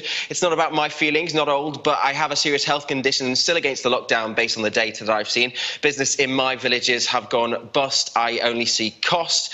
And then I've got another one here on the same vein saying suicides will go up from unemployment, cancers and other serious illnesses go untreated. I think the cost outweighs the benefits and I have a serious health problem too. So really, James, not a lot of people behind this lockdown and the government's decision to, as we've heard from Michael Gove this morning, maybe put us into lockdown indefinitely depending on that data. Now, just circling back to the election, which I mean I've mentioned is a massive, major talking point in the chat box tonight, which I don't know why we would have expected anything else. And I've got a comment here which is really, really interesting. Now, I've seen 5 presidents in my lifetime. I can honestly say this election is null and void. Neither candidate deserves to be elected, and both sides should be behind bars. Impeach Trump and charge Clinton and her crime family for all their scams and shenanigans. Biden, well, he will be in a bath chair before too long, although his son Hunter should be jailed for his actions in Ukraine. And now this question here, this comment here from Maribel in New York, who says, I'd vote for Kanye West if I could be bothered. He hasn't bombed or killed anyone. His records aren't what they were. But do you seriously trust Biden after his business deals in Ukraine? Don't make me laugh, which is a really important point, which I don't think has been mentioned on tonight's show, at least enough. The Kanye West aspect, Trump actually supporting Kanye West as a third-party candidate.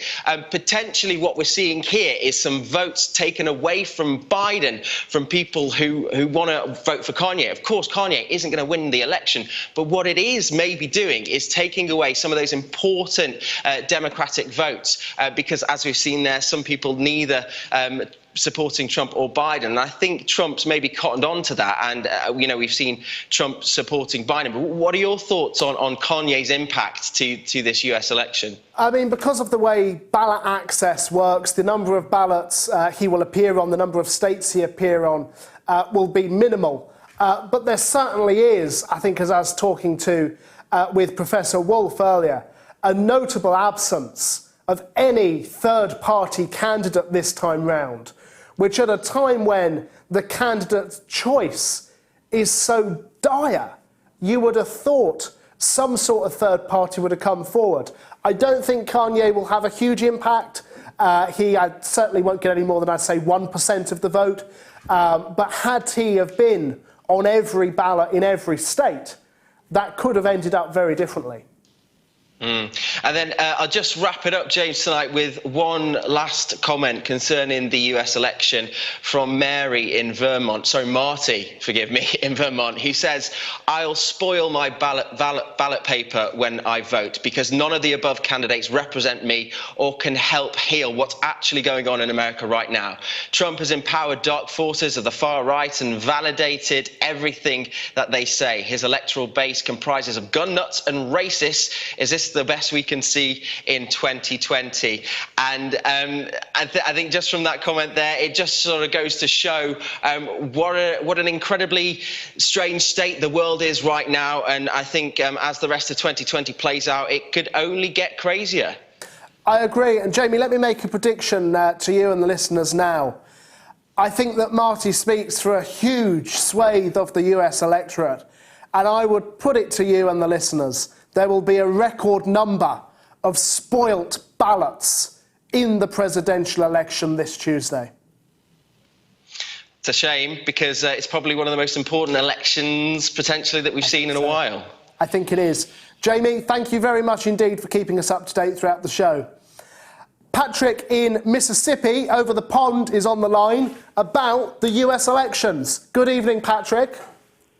Hey, good evening, Mr. Giles. You're doing a great job filling in for Double G, and my thoughts and prayers are with him and his family, and I hope his surgery will be successful.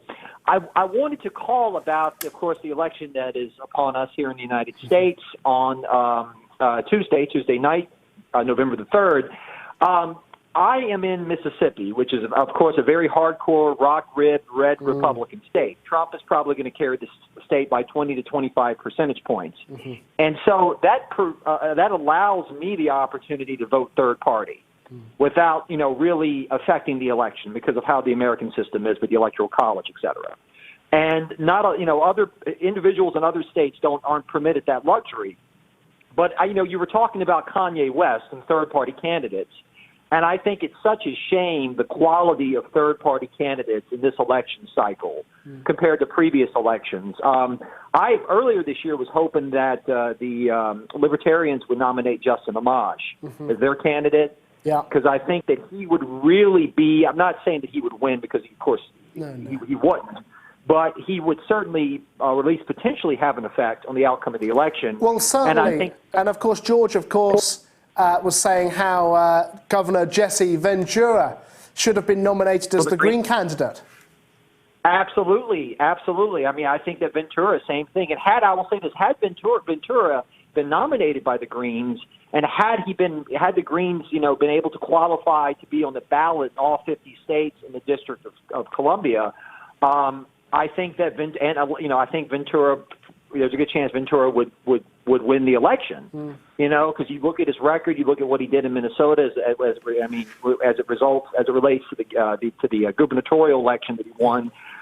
He would be a major player, but the only minor party that has ballot access in all 50 states in D.C. are the Libertarians. Yeah. And in my opinion, for what it's worth, perhaps not much, they put up a very inadequate candidate in Joe Jurgensen, very disappointing. So I just think I personally think Trump's going to win both the Electoral College and the popular vote this time around. But I really wish, moving forward, the United States, in my own country, the candidates for both major political parties would be a little more desirable and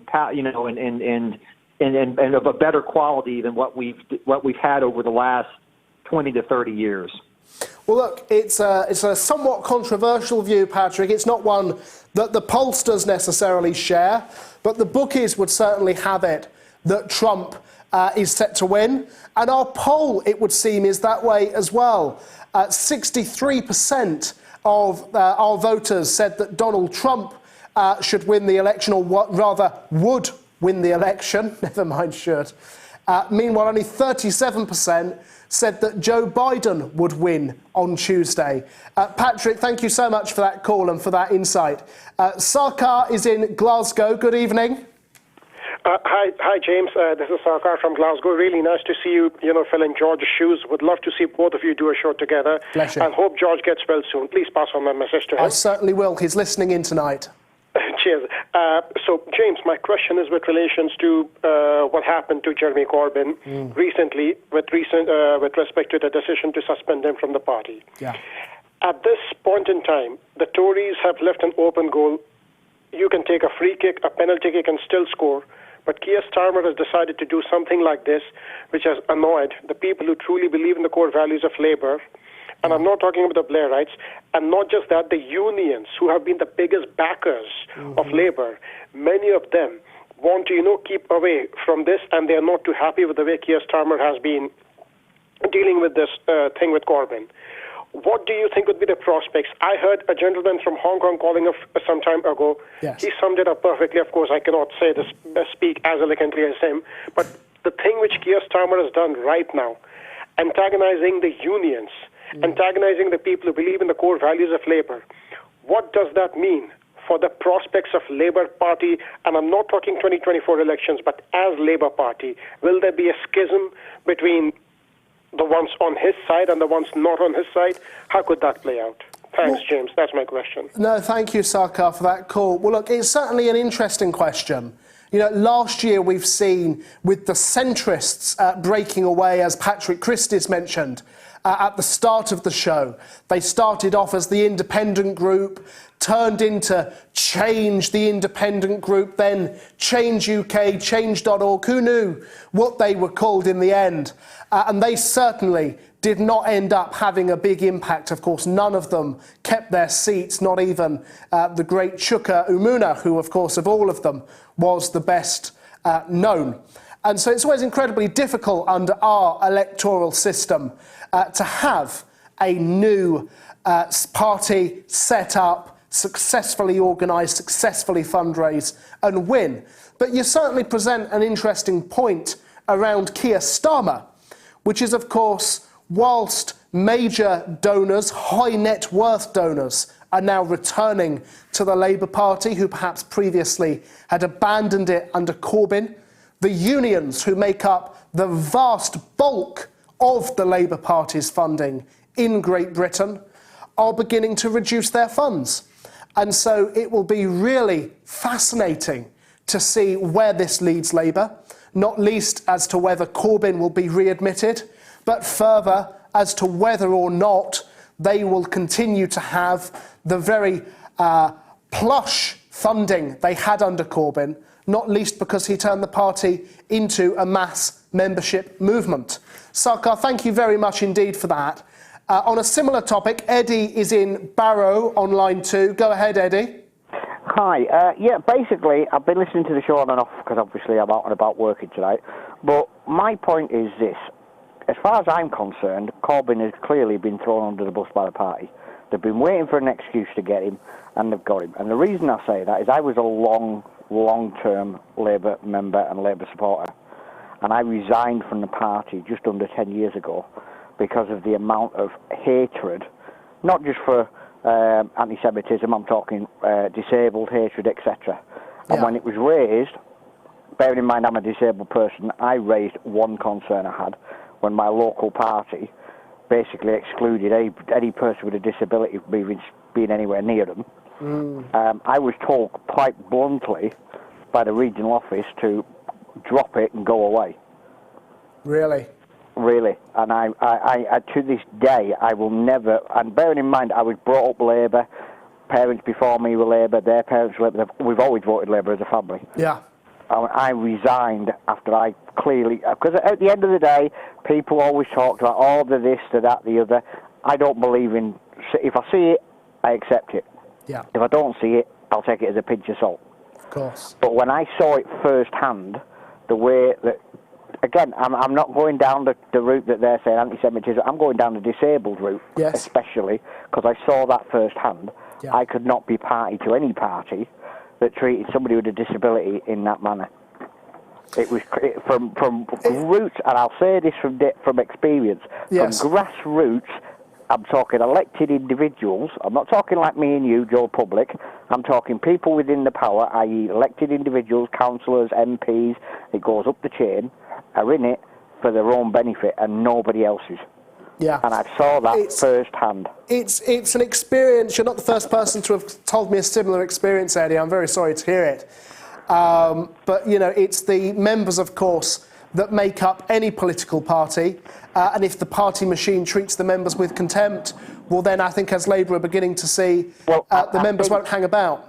Exactly. And I think that's what's, to be blunt, is why they've thrown Corbyn under the bus. You know, it's from my opinion, as I said, I've never met the guy. I've just obviously seen what media's put out, etc., you know what I mean? Yeah. But as a person that sat and watched well, I won't say rise because he was around in the 70s, but as a person that sat and watched the amount of abuse and grief he's got, even though he's, doubled, probably trebled the membership of the Labour Party, I think that's exactly why they threw him under the bus, because they were scared that he was uncontrollable, to put it bluntly. Yeah, no, it's certainly a view which some people on social media seem to be sharing, Eddie. Well, exactly. He was not there for what he could get out of it himself. If he was, then, you know, why would he have been on all these relevant rallies and everything? And bearing in mind, I live in a town that he wanted to basically shut down because of the nuclear deterrent, because we built them.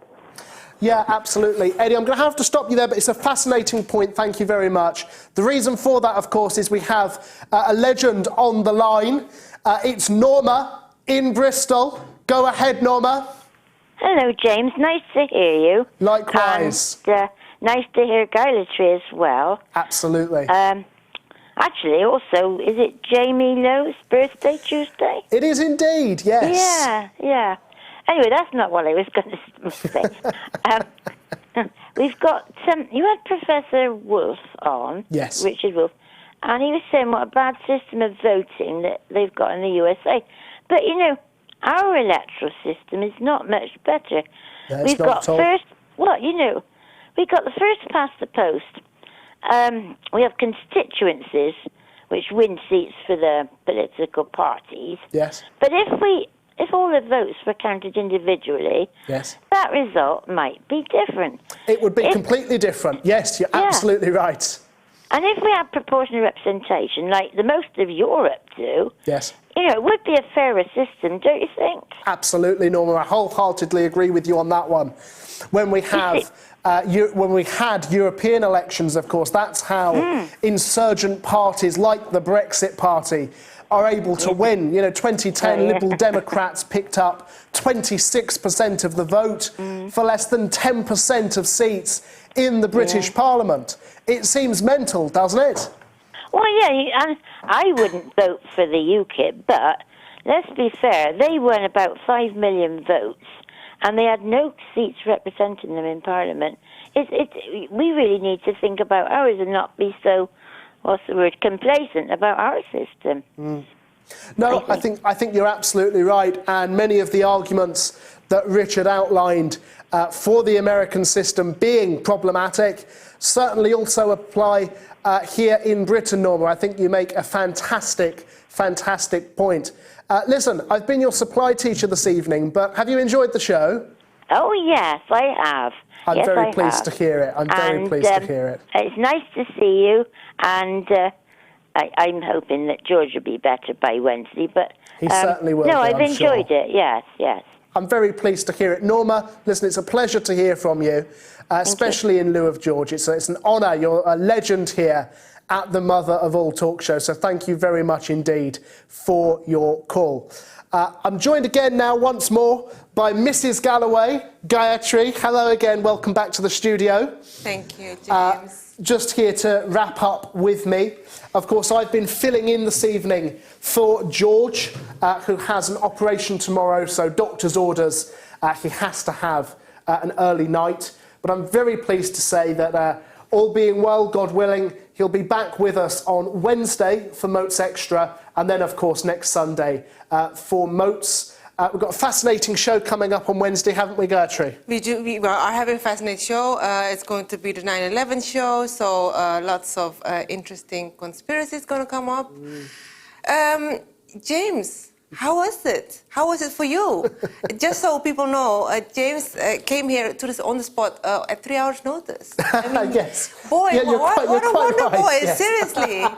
No, you're too kind. It was at 3 hours' notice, you're quite correct. But no, it's been a pleasure and it's been an honour.